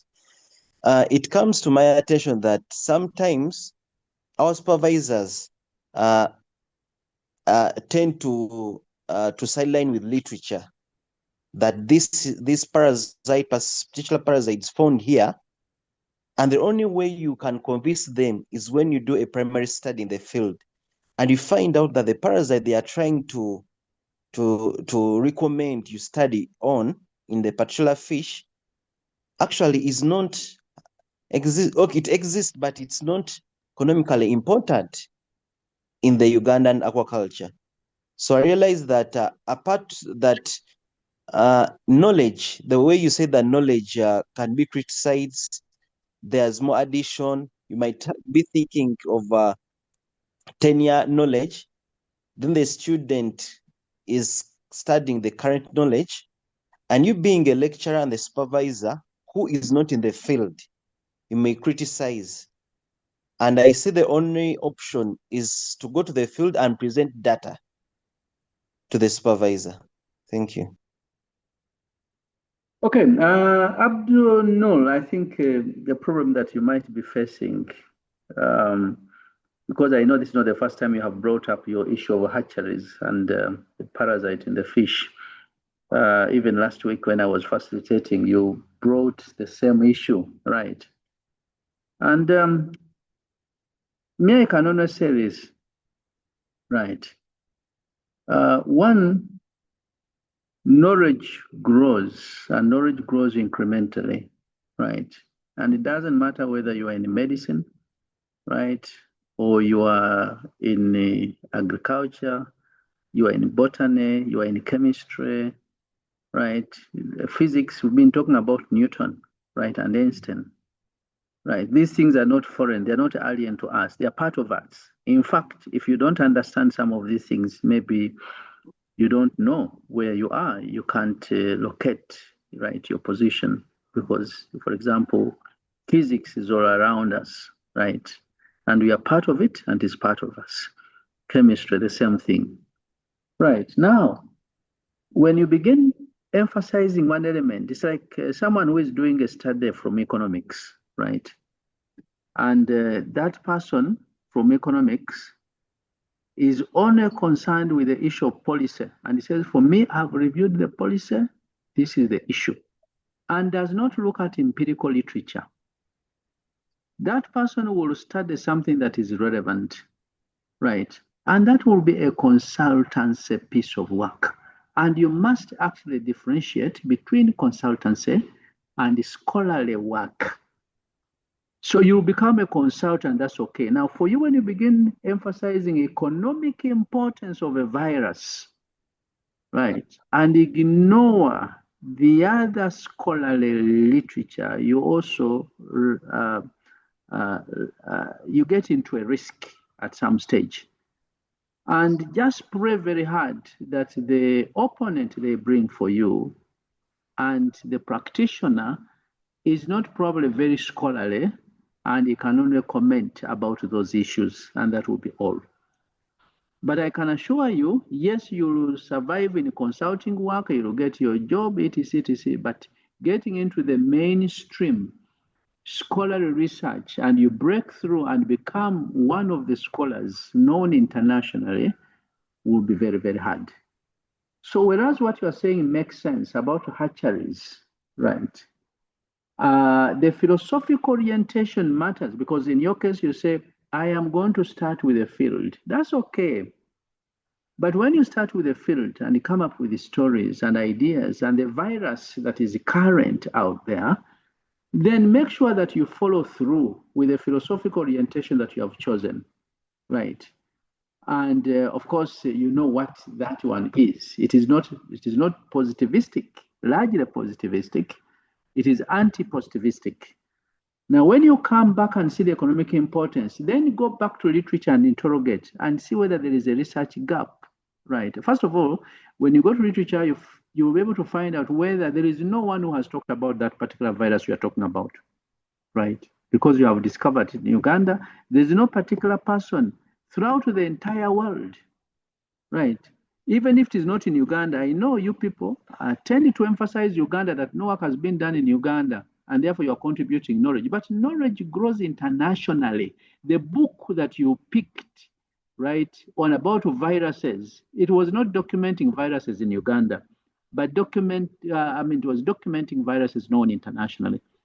So the ones in UK, wherever it is, they are all there, and it's general knowledge, right? And you know where you're contributing knowledge. So in other words, you should be able to tell us, right, that yes, scholars have also done some work in this area, and you cite the fellows in the USA, Germany, and the rest of it, and even African countries, by the way, right? And then you identify a gap that creates knowledge at the international level. But in one way or the other, you also make a justification for Uganda that will also contribute knowledge to Uganda, right? How do you contribute? One, economically, there's economic importance of this virus, right? And then you go ahead and talk about other things. I think that's quite important, and reorient your mind, right, that way, so that otherwise, do not dismiss your supervisors. Your supervisors have experience. They know the area very well. They have been fighting wars in that area. Therefore, they know the terrain very well. So unless you really discover that your supervisor is ignorant, right, do not term them to be ignorant, because you might be the one who is ignorant, right? And they're trying to, you are obsessed with your own ideas and perspectives, and you don't want to change. And that's why some students actually commit suicide. I know a PhD student who committed suicide. Was told to do certain things, the fellow refused and refused and refused. Then at the end of the day, the fellow was failed. I also know of an individual at Makerere, right, who reproduced another person's work, right? And on the day of the viva, they invited the public, right? And there was an individual within the audience, right, who had done a similar study in the 1970s. So when this student started making a presentation, etc., people were praising him and so forth, right? And the fellow later on asked a question from the public, right? And he said, well, the student has done well, and I appreciate, However, I did a similar study in the 1970s, the same university, Makerere University. My findings were A, B, C, D, E, F, right? When I look at this student's work, there is nothing new. He has said exactly what I said. And then, of course, that became an ethics-related issue. They had to go and investigate, and the fellow was not given a degree. Right. So be careful when people make comments. Do not take them at the surface level. Think about them, reflect on those particular comments, and see how you can improve your work. Ladies and gentlemen, I know we can talk a lot. Allow me, right, to give you 10 minutes break. Right now, it is 9:48. 9:48. Let's resume at 10 a.m. Let's have a rest for about 10 minutes or 12 minutes, and then we'll resume at 10. And then we shall go for about 30 minutes, and then stop around 10:30 or 11. Right, I wish you the best. Enjoy your break. Thank you, Prof. Thank you. Thank you. Thank you, Prof.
All right, I think we can start, and welcome back from your recess. I hope you enjoyed your break, right? And we are ready to begin, right, from there. And this lecture will take us a very short time, and then I think we'll resume next week. Right. Today's lecture, as I said earlier on, is largely introductory, right? Just giving you an overview of what you find in that book. And of course, trying to use examples around us, right? And from our disciplines and what we are doing to put up our arguments, right? And that's important.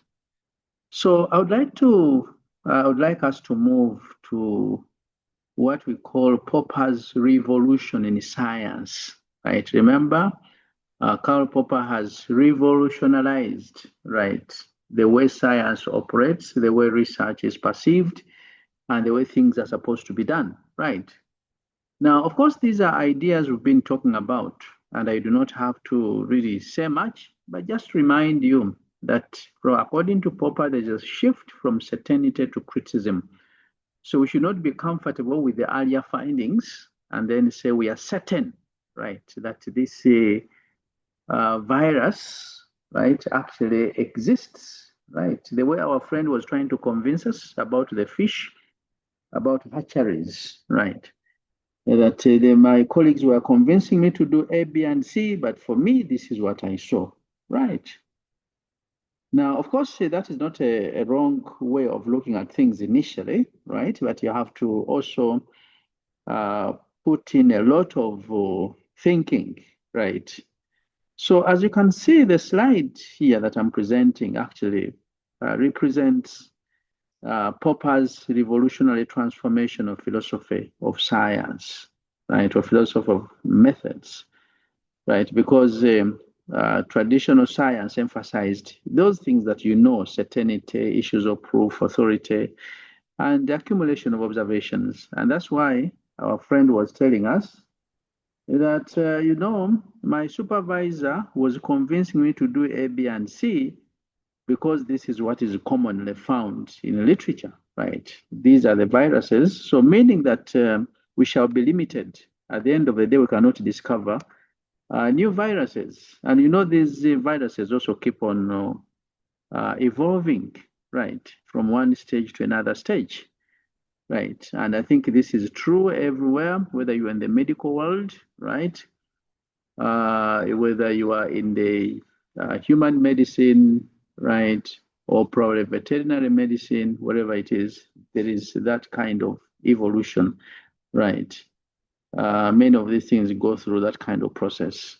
I mean, indicating that even the traditional medicines that you've been using will no longer apply, right? They can no longer fight the viruses that you are talking about. So traditional science emphasized those aspects, right? Certainty, we are certain, right?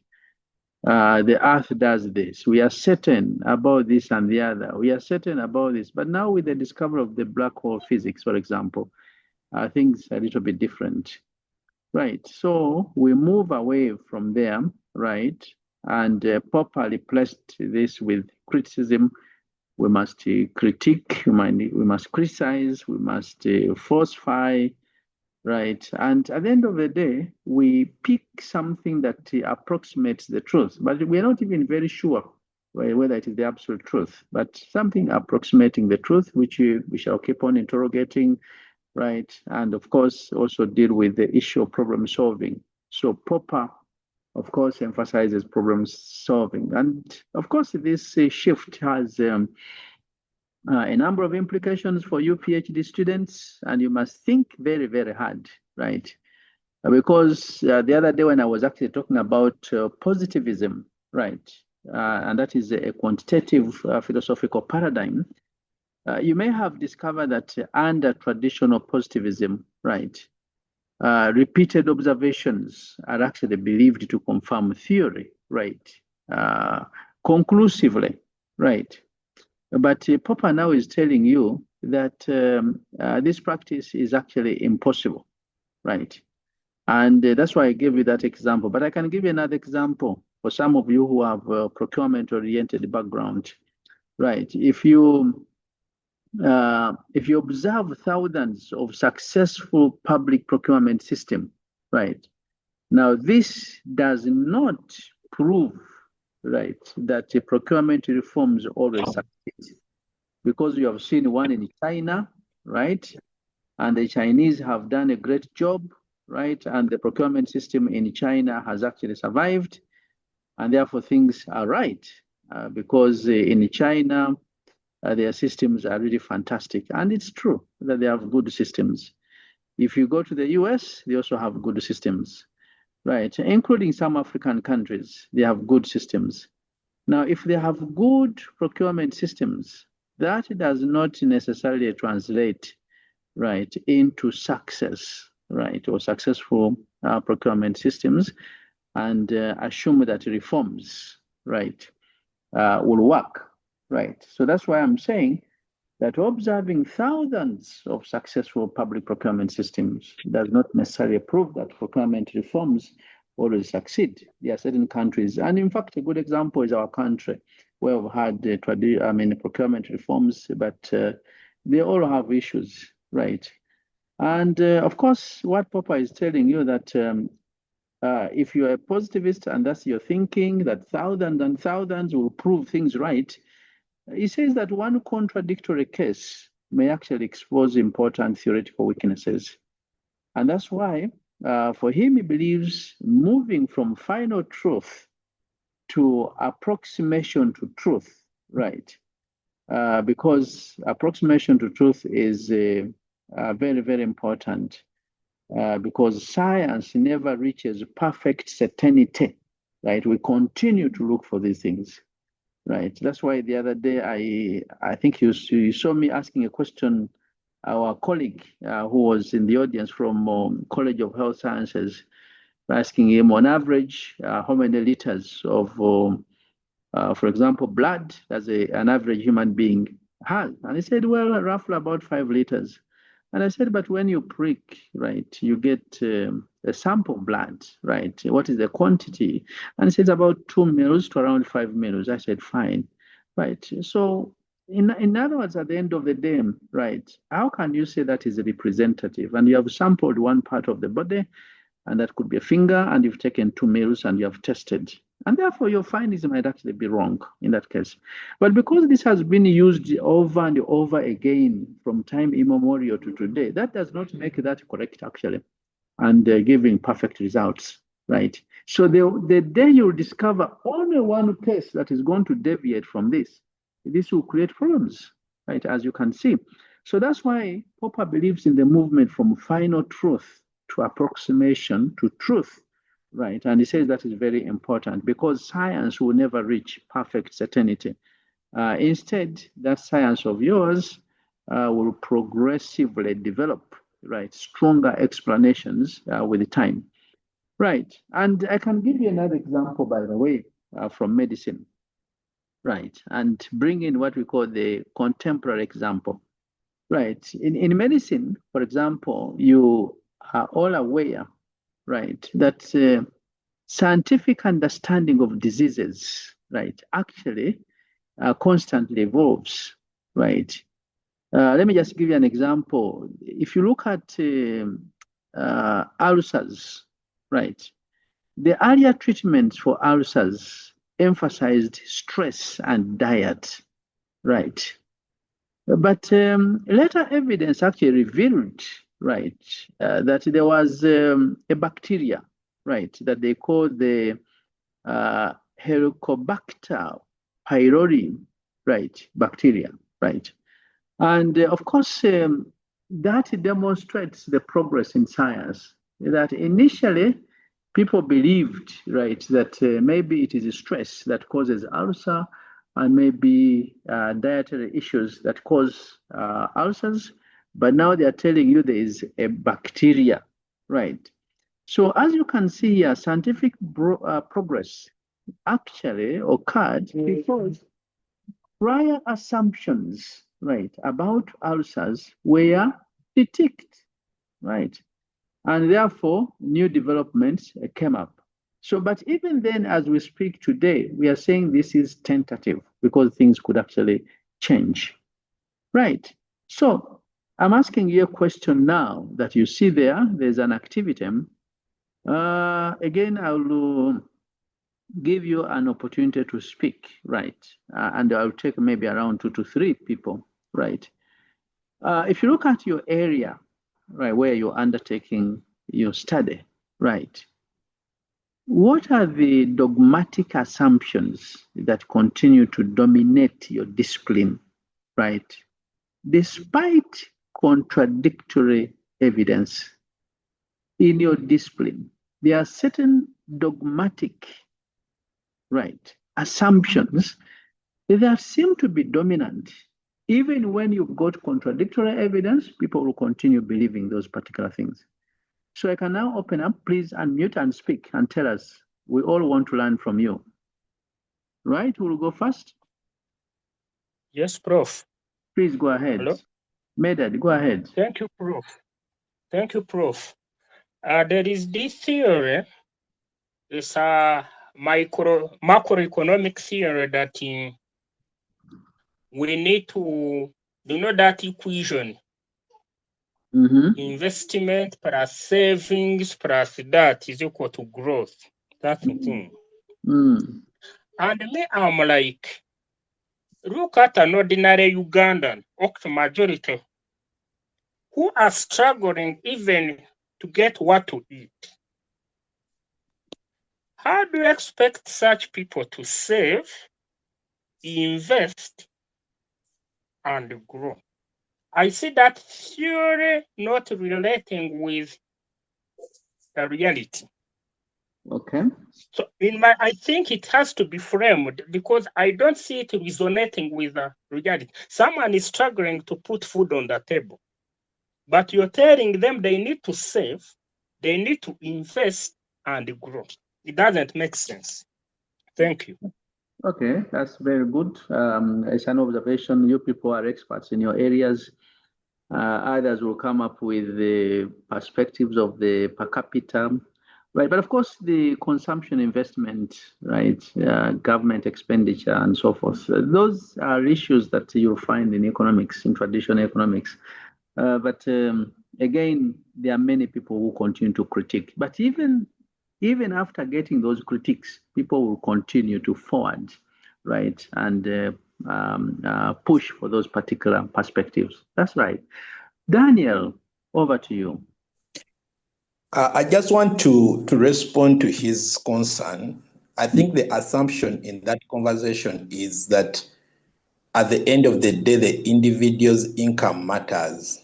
So if at first someone is discussing, the other day I met a gentleman and I was talking about financial literacy, and the man told me, I have 480,000 and you're telling me to save and invest.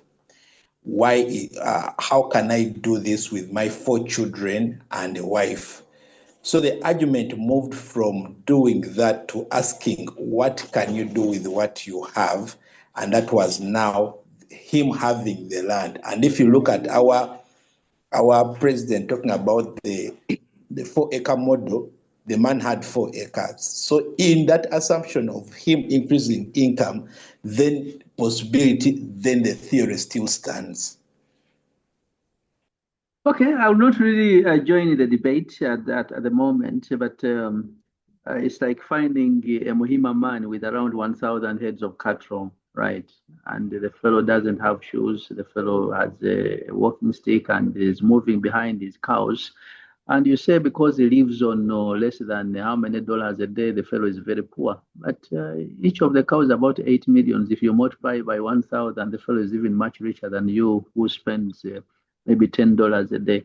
But I'll not go into the details of those particular aspects. But I think the point is taken, right? There are those dogmatic assumptions and theories in our areas that are taken on by individuals despite contradictory evidence. Right, another person would like to comment? Don't forget the question, what dogmatic assumptions continue to dominate your discipline despite contradictory evidence? That's what you should answer. Later on, we shall open and interrogate the comments made by others, but give us yours. If you haven't thought about it, then you begin thinking about it. Anyone? Just unmute and speak. Good morning, everyone. Good In my morning. discipline, which is social work, there Yes. is an assumption that African conviviality or Ubuntu is a good thing and is good for African social development. Yet all the time we are seeing examples of Africans fighting each other, both at a personal level, if you are practicing tribalism or sectarianism, or intra-tribal level, international level, if you look at what is happening in South Africa, Black immigrants being pushed aside. And even on an individual level, women are being oppressed because of the dictates of society, even children. But we still insist, because it's a feel-good factor, that Ubuntu is a solution to our problems. Thank you. Thank you very much. A very good observation, right? We advance Ubuntu and we dismiss the other theories and say, well, why don't we adopt our own philosophical orientations? But we see people stabbing each other, even in families, by the way, where you expect high levels of Ubuntu, right? Okay, another person, please. Another person, unmute and speak before we go to the next slide.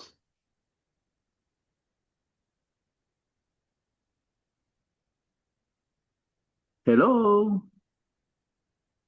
People are quiet. Quiet. Okay. But I'd given a clue for those who are in business, right? Psychology, you have those models there, economic growth theories, educational policy assumptions, right? Corruption control assumptions, all those, right? But maybe you don't want to contribute, right? Okay.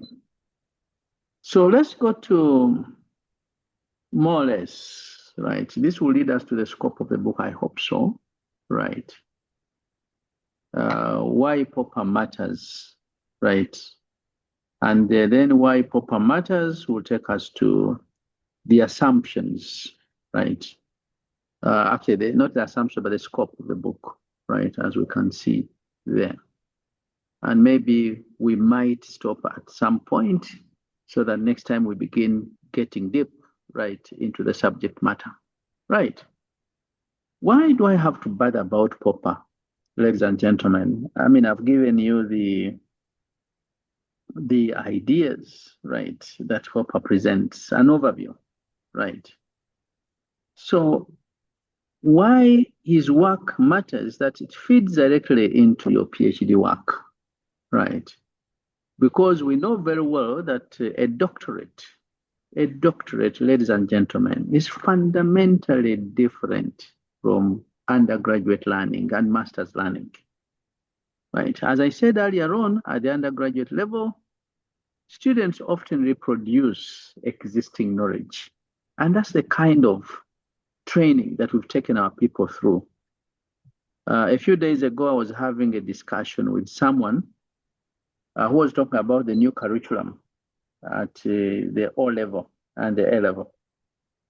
And he gave me an example of a school that I will not actually mention, right?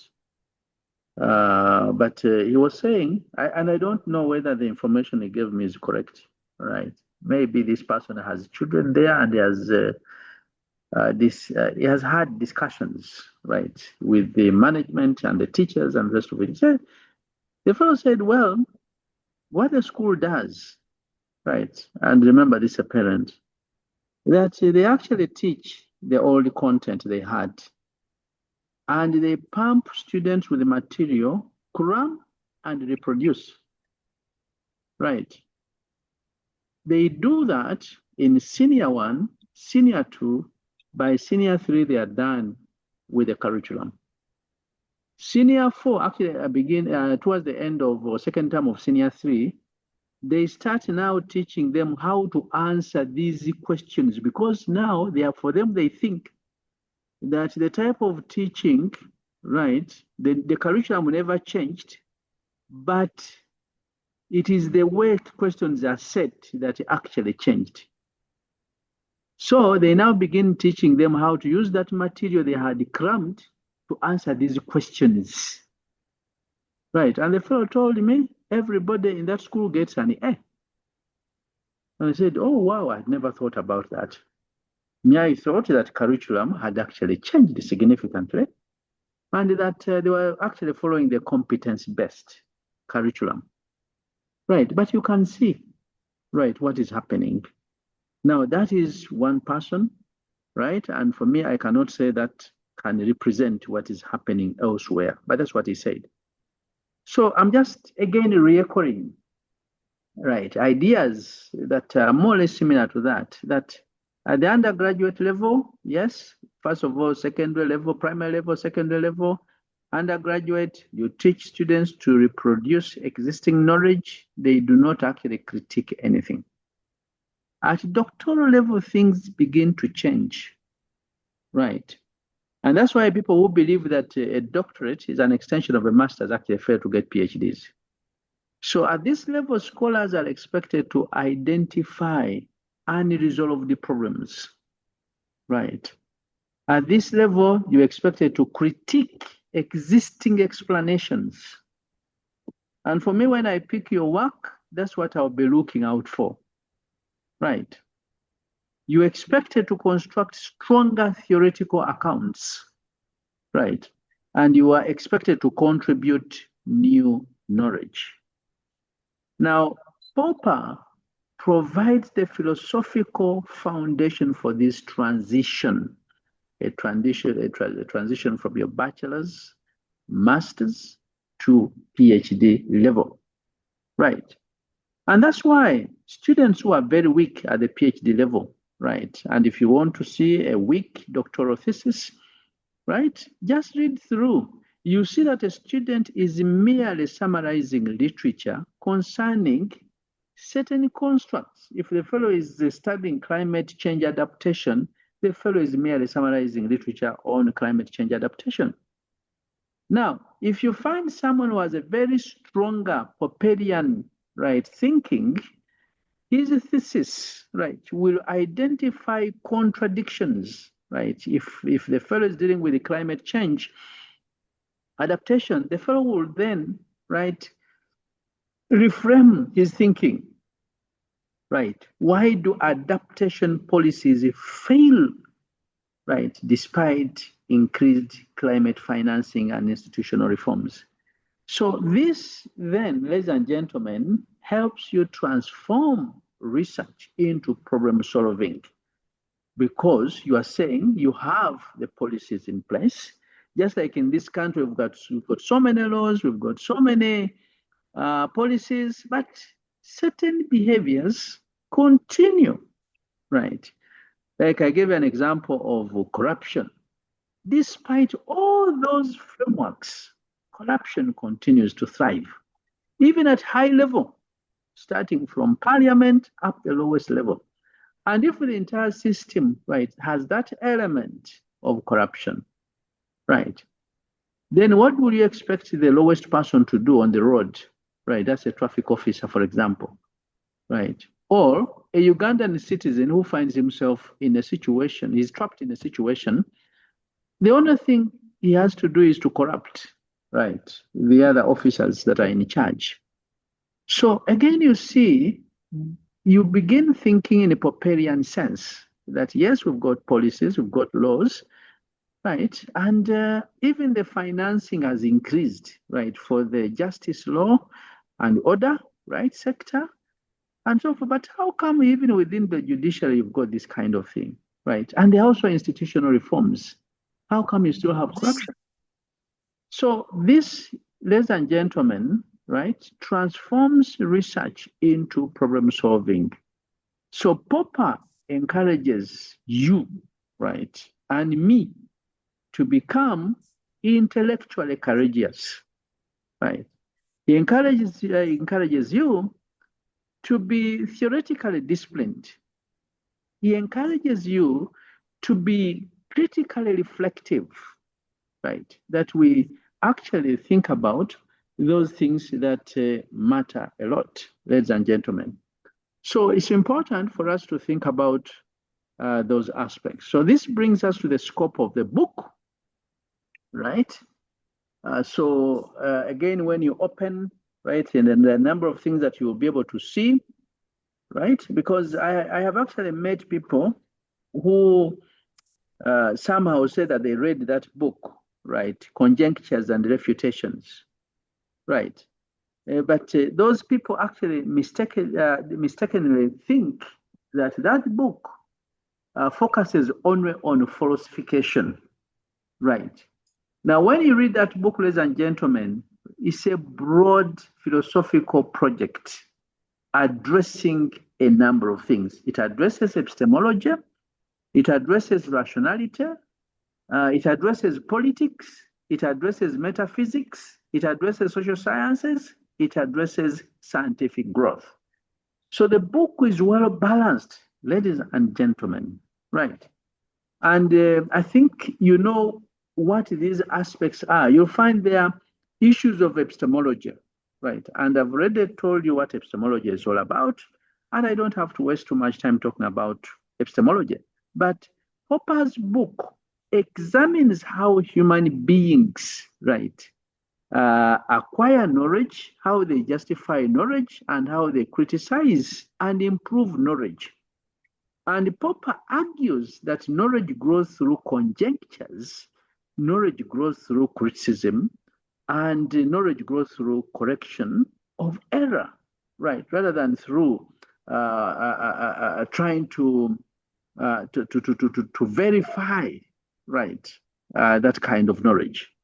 So epistemology, right, is addressed in the book of Karl Popper. Now, the other aspect is rationality. And I think I mentioned rationality. And Popper defines rationality, right, as openness to criticism. So for you as a researcher, PhD student, right, you are only rational to the point that you are open to criticism, you are willing to revise your beliefs, right? You are willing to engage in what we call intellectual humility, right? Many of us become so proud and we speak with a lot of vigor, right? And we tell people that, you know, we know this is the thing, this is what I discovered, this is infallible, this is the other, right? That kind of thing, right? So you become humble, right? Humility is one aspect that actually Popper mentions in rationality, right? So you do not become very stubborn, right? And then you also say that you are an authority and you cannot be questioned, right? That can only be said by God, right? If you believe in God, that is the Alpha and the Omega, is everything, right? So you become rational only to the point when you are able to be open, right, to all those things, and you are willing to revise your beliefs and assumptions, and also become humble, right? The other point that he covers in his book is actually politics, right? So Popper, in one way or the other, tries to link critical inquiry to democracy, right? And of course, open society thinking. And he argues that free societies, they actually progress through public criticism, right? They operate through tolerance, they operate through accountability, right? And of course, rejection of authoritarianism. So that what it means here is that you debate your ideas and others also contribute. So at the end of the day, some of the ideas will be rejected, right? While others will be revised, right? Now, of course, there are so many other things, and I don't know whether I will be going into those aspects, but maybe another point that we need to pick, Popper, right, dwells into what we call metaphysics, right? And for some of you who have not really come across metaphysics, right, you discover that metaphysics is a branch of philosophy, right, which is actually concerned with the fundamental nature of reality, the fundamental nature of existence, right, the fundamental nature of knowledge, and plus other things like time, space, and human existence, right, beyond the empirical observation, right. And that's why, actually, for some of you have been exposed to theories, like theories of motivation, right? If you look at the content theories, the process theories, the reinforcement theories, right? All those we are attempting to explain, right?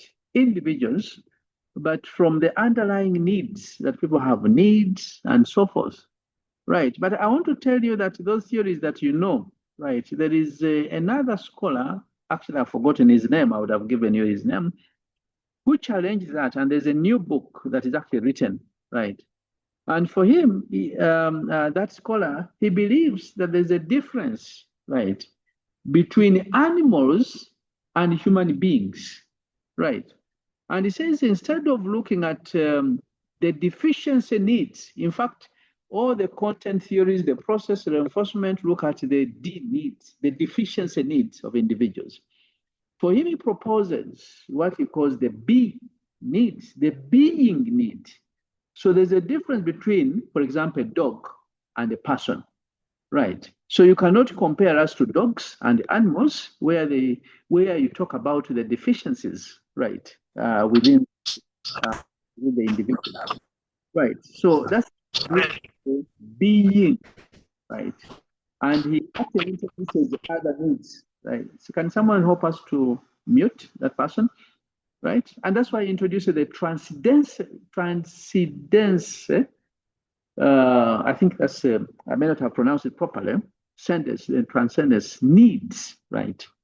So you go beyond the traditional needs that we know into the higher level needs, and this could be spiritual in nature, right? And you move into that area.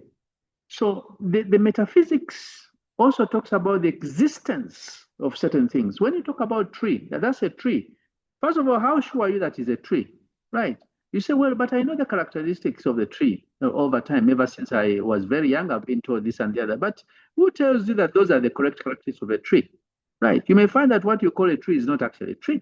What you call blue may not be blue, but you have been told, right? And you have believed over time that blue is blue when the actual sense is not blue. So you begin now looking at the existence of some of these things that we are talking about. So Popper then discusses the role of metaphysical ideas, right? How those ideas are actually used to shape scientific inquiry, right? And of course, for him, he believes that although some concepts, right, may not be directly testable, especially when you begin talking about those aspects that relate to the existence, but they can still stimulate scientific theorizing and intellectual progress. So it's important here, right, that we think about these particular aspects. Remember, in metaphysics, right, there's fundamental and foundational questions. What is reality? What exists, right? Is reality objective or socially constructed, right? Do humans, for example, possess free will, right? Are events that we see governed by causal laws, right? And then you move into the deep assumptions about reality that, of course, underlie what you call scientific inquiry itself. So in metaphysics, those are very important. Causality, realism, materialism, human nature, consciousness, all right, all those things and the order of the universe. So we don't stop here, but we also go into the universe. So what is Popper's view then of metaphysics, right? Of course, you discover that there are those fellows who believe in logical positivism, right? And again, maybe those are aspects that we should have covered earlier, and positivism, right? But logical positivism, for example, dismisses metaphysics as meaningless, right? And why do they dismiss? It's because some of the things cannot be explained. When you say, well, we want to the existence of a tree, the fellows will tell you the tree already exists. So why do you want to know why it exists? I mean, how it exists and the form, right? Can you go into the actual realities of a tree, right? Or even a human being? So, but Popper argues that those metaphysical ideas, right, can be scientifically useful because, one, they guide inquiry. When you begin questioning, right, you start now inquiring. Number two, those questions will inspire theories, right? People will come up with theories to explain. And that's why you've had so many theories over the years, right? Having the story of evolution, for example, right? They tell you that, man started this way and evolved over time, right?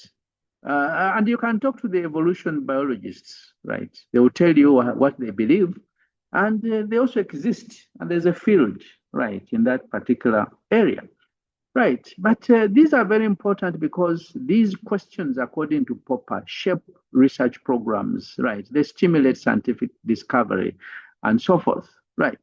So these are very important, and again, we shall go into depth, right, during the discussion of these particular things. Right, so what I'm trying to do now, I'm actually trying to land, because by around this time we should be finishing. The lecture has taken too long, or has been long, right? But let me end with this last slide, right? Introducing the Popper's broader intellectual, right?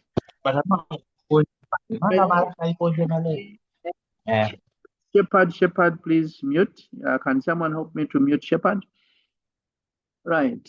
I'm ending, right, with Popper's broader intellectual project, right? Now, ladies and gentlemen, I hope at this stage, right, you appreciate that Popper was not simply proposing a technical method for testing hypothesis. He wasn't. And this book is not about that. But he was actually constructing a broad philosophy of rational inquiry, which was intended to transform how human beings think about knowledge, right? And how we think about criticism, and how we think about freedom, and how we think about intellectual progress, right? And of course, that's why he came up with those new ideas that we've just gone through, right? So this is very important. And according to Popper, societies, communities, right, will only progress when ideas can be criticized publicly without fear, right? So if you are under a certain system, right, you are in a university where you present ideas, and whenever you say something, you say it is disrespect. You are disrespecting scholars, right? So they say, well, you do not take elders to be very important, right? You are abusing them. They forget that this is how knowledge is created, right? So we are in an environment where ideas thrive through collision of ideas. When you present your idea, I also present a counter argument, right? Collision of ideas, right? And of course, through critique, error, right, is discovered or unearthed, ladies and gentlemen, right? And when error is unearthed, then new propositions, new knowledge emerge, right? So that's why Popper believes that a society, right, where ideas cannot be critiqued and criticized publicly without fear will not develop. And that's why he also believes that science, right, advances when theories remain vulnerable to challenge. So you cannot stand on your two legs and say that these theories are standard and therefore cannot be critiqued. Who are you, right, to critique and dismiss, right, these theories? So for you, ladies and gentlemen, as doctoral students, right, this insight is very important because universities, wherever they are, they should function as spaces of organized criticism. Whether you are in Makerere, you are in another university, right? In these universities, we should have a mechanism. Can someone help me to mute that person? Should have a mechanism where you have organized criticism, right? Rather than having only spaces of intellectual conformity, that whoever disagrees with me will not get a degree, whoever disagrees with me will be dismissed, then we are going to hunt you around. I mean, that is a terrible thing. So it is very important for us to think, right, about research this way, ladies and gentlemen. So I've given you an issue to think about, right? I may not need the answers now, but I'm going to open up space for discussion, and this is the end. We are actually stopping on this slide 9, and I will not go beyond this. This is the end. But feel free to make any comment, any question, or even attempt to respond to this reflection that you have there. Right. So, ladies and gentlemen, is there anyone who would like to respond? Right? You may want to ask a question, or probably you want to. I know Paul has raised a hand, or you may want to answer that question. Thank you, Professor, for the lecture today. It's quite detailed. I don't know how you relate sense making in all these about Popper's philosophical underpinning. How does he relate with sense making? Thank you. Okay, of course, we shall have an opportunity. That's an area that we are. I actually have a slide, a whole slide on that. And if you don't mind, we can actually defer the conversation of sense making and Popper's view, right? Can someone respond to that question briefly? That reflection.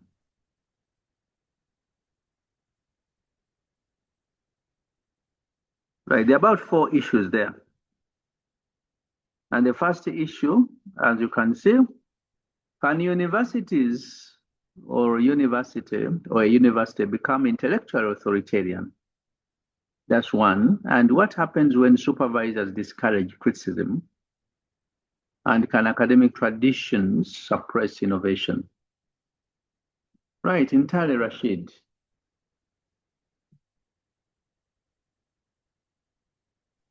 Good morning, members on call. Prof, good morning. Good morning. Okay. Mine is not to respond to the question that has been put across. Basically raising another. I would like to know whether anecdotal evidence can be used to falsify a theory. Thank you, Prof. Okay, I like that because anecdotal, the word anecdotal means unconfirmed. Right. Now, if it is unconfirmed evidence, how can you use it to falsify a theory? You can't. Prof, looking at it from the angle of a lived experience. Unless you are saying it is evidence. If it is evidence, right, that you have that you've got through qualitative research, it may not be through quantitative studies. I'm sure you went through qualitative yesterday, right? I was told Dr. Ketch did a great job in that area. So if it is confirmed, evidence, right, can be qualitative or quantitative. And it doesn't matter whether it's qualitative. But the moment you use the word anecdotal, Rashid, you need to be very careful. Anecdotal means unconfirmed evidence, right? And does not mean that unconfirmed evidence is necessarily the qualitative. No, right? In fact, with the qualitative research, you also get evidence and you confirm certain things, only that you cannot generalize, right? So as long as the evidence is not confirmed, you cannot falsify a theory, right? But if it is confirmed, then it is okay. And it doesn't matter where you got it from. It means that, and you take the example of this of the white swans, right? But we even used here a few minutes ago an example of procurement systems, right?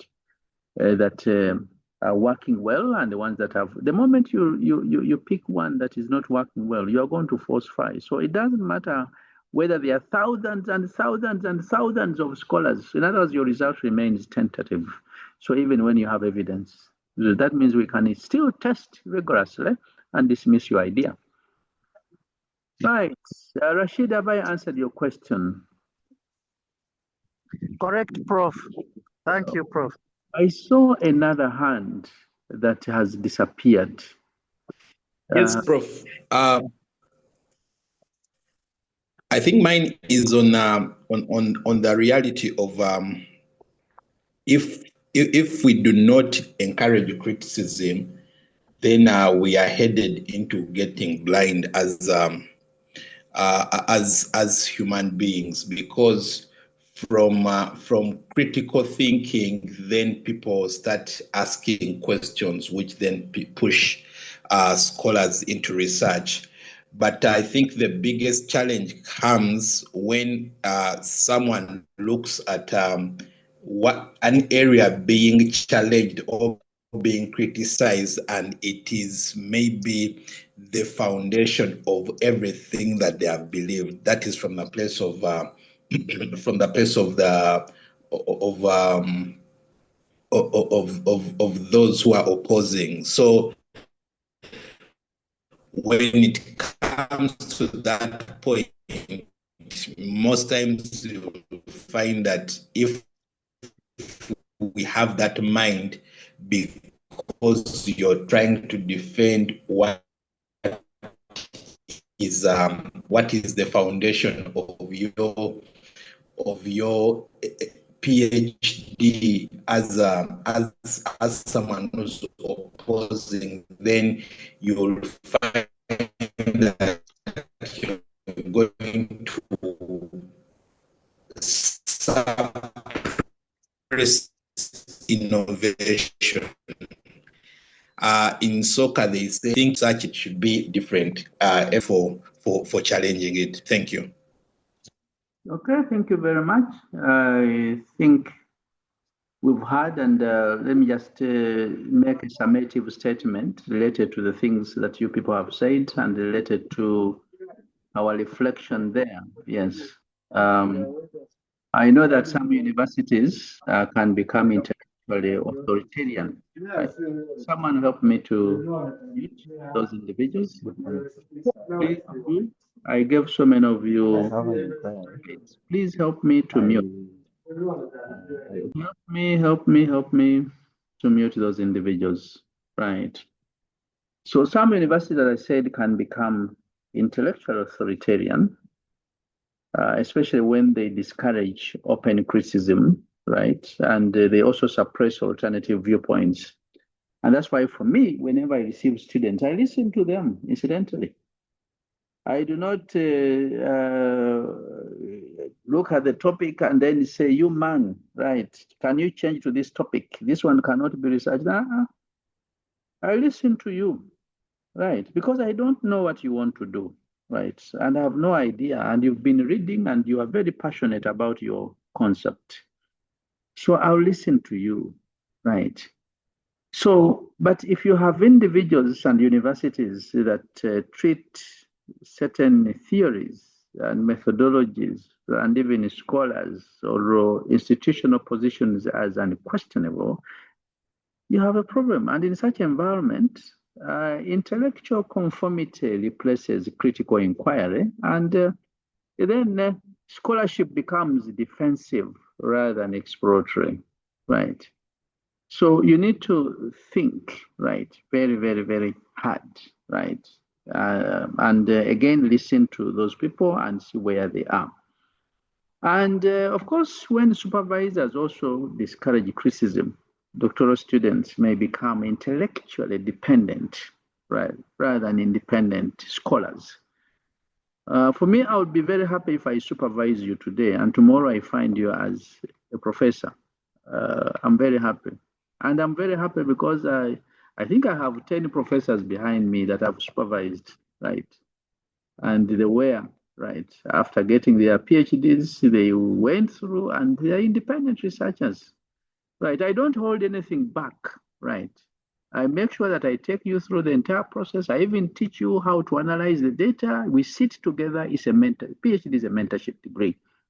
And for me, the more I look at those professors, right, the more I become very happy. That is my product. That is my product. And I listen to them. I sit and listen when they are making presentations, and I value their arguments. They know so many things that I do not know, right? And I keep on learning from them. I actually learn from my students as well. And it doesn't matter whether they are masters or PhD, right? There are certain things they know that I don't know, right? And I cannot say that I know everything, and I will never know everything, right? So again, supervisors can discourage, right, that aspect. Of course, again, academic traditions can also suppress innovations, right? When certain disciplines become overly attached to established methods or paradigms, you have a problem, right? For example, some faculties, right, may actually treat quantitative methods as the only rigorous form of research. Right. People who are coming from, for example, econometric perspective, they will never listen to the others who have any, but they forget that even in their discipline, whether it is in economics, right, you've got behavioral economics. People from accounting, because they say we deal with the figures, they forget that there is behavioral accounting, right? So, and of course, when you only deal with the figures and you forget about the behaviors of individuals, you are in trouble. Right. You always talk about figures and you have those figures telling you A, B, and C, but the explanations behind the figures will be left out. So if you have people who favor certain traditions as the only correct and rigorous forms, then you're in trouble. Right. And of course, that is, and when you find others, and I think you asked me this question in the class the other day, that, my supervisor, I had a quantitative, but the fellow said, this is no research. There's no rigor in it because it has no mixed methods. It's because that person believes in mixed methods, research paradigm, and approaches, right? And for him, that is how he approaches the problem, right, or the research problem. And when you find those who have also a very strong interpretivist traditions, they also reject statistical analysis entirely. They don't want to hear anything about the mean, the standard deviation, the correlation, the beta coefficient, and so forth. So this rigidity limits methodological creativity. And of course, it weakens interdisciplinary scholarship. Of course, the other day I became, the student who came and talked to me is from medical school, from public health, right? And the fellow was talking about bilharzia, right? The way she was articulating the issue and said, well, this is what I'm going to do. And I listened to her, right? And I saw value. I said, hey, so although you are also going to take samples, right, from these households that grow rice, right? At the same time, you're going to collect the lived experiences of these individuals. I said, hey, this is fantastic. So you are actually combining the tools that are known in natural sciences with some of the tools that are that are taken on by other people so that you have a holistic explanation of what is happening. And I think for me, that is very good. So, ladies and gentlemen, fear of challenging senior scholars or your supervisors, right, may be common, right, in many systems, right? You fear, of course, you say, well, I will not engage this fellow, right? I will damage the academic relationship, right? Then my opportunities will be blocked, right? Then I will not get a good recommendation letter. Right? So you also come up with the mediocre work, right? And that's what you're going to produce, ladies and gentlemen. So, ladies and gentlemen, it's important for us to think from a Popperian perspective, right? And dismiss, right, these authoritarian tendencies, right? But of course, you should do this not in an antagonistic way, right? You need to be very diplomatic the way you do it, right? But we need to challenge them because these actually weaken scholarship. And yet we know that science grows through criticism, science grows through openness, methodological flexibility, and things like that. A healthy university, a university with a healthy culture, will encourage, right, intellectual courage, will encourage, right, respectful disagreement, will encourage theoretical pluralism, right, will also encourage independent critical reasoning and thinking. So, ladies and gentlemen, unless there is a hand, if you have a burning issue, I wanted to propose that we stop here. Anyone with a burning issue? We can discuss that burning issue later on. Right. Someone says that the word criticism is too heavy. Me, I will not replace Karl Popper's word. Karl Popper's word is criticism and is not constructive feedback. It is criticism. Right. So I'm using it the way he used it. Right. But you are free to modify it.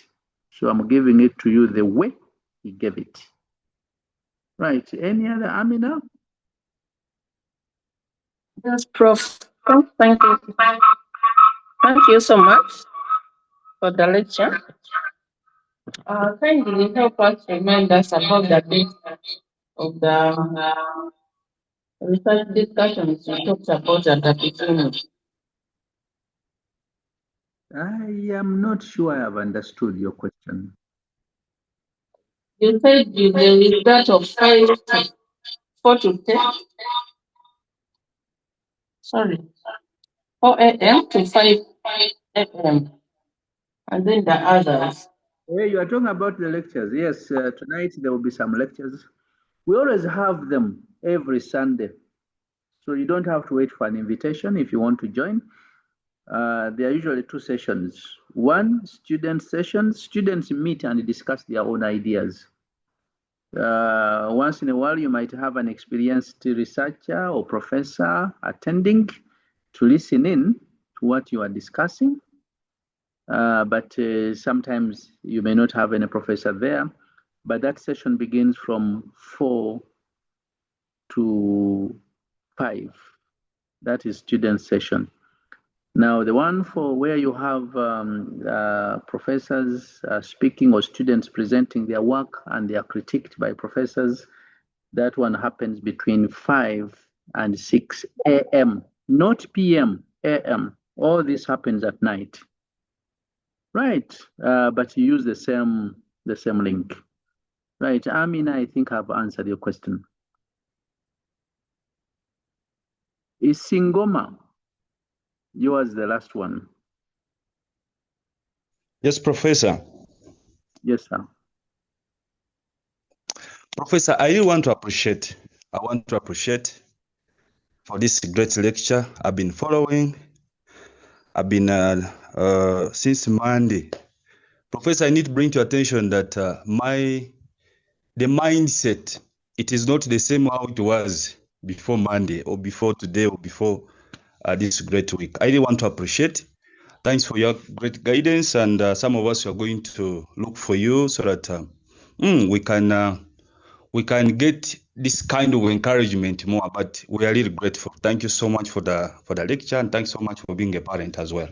We are grateful. May God grant you a gift of life so that you continue guiding us till the end. Thank you.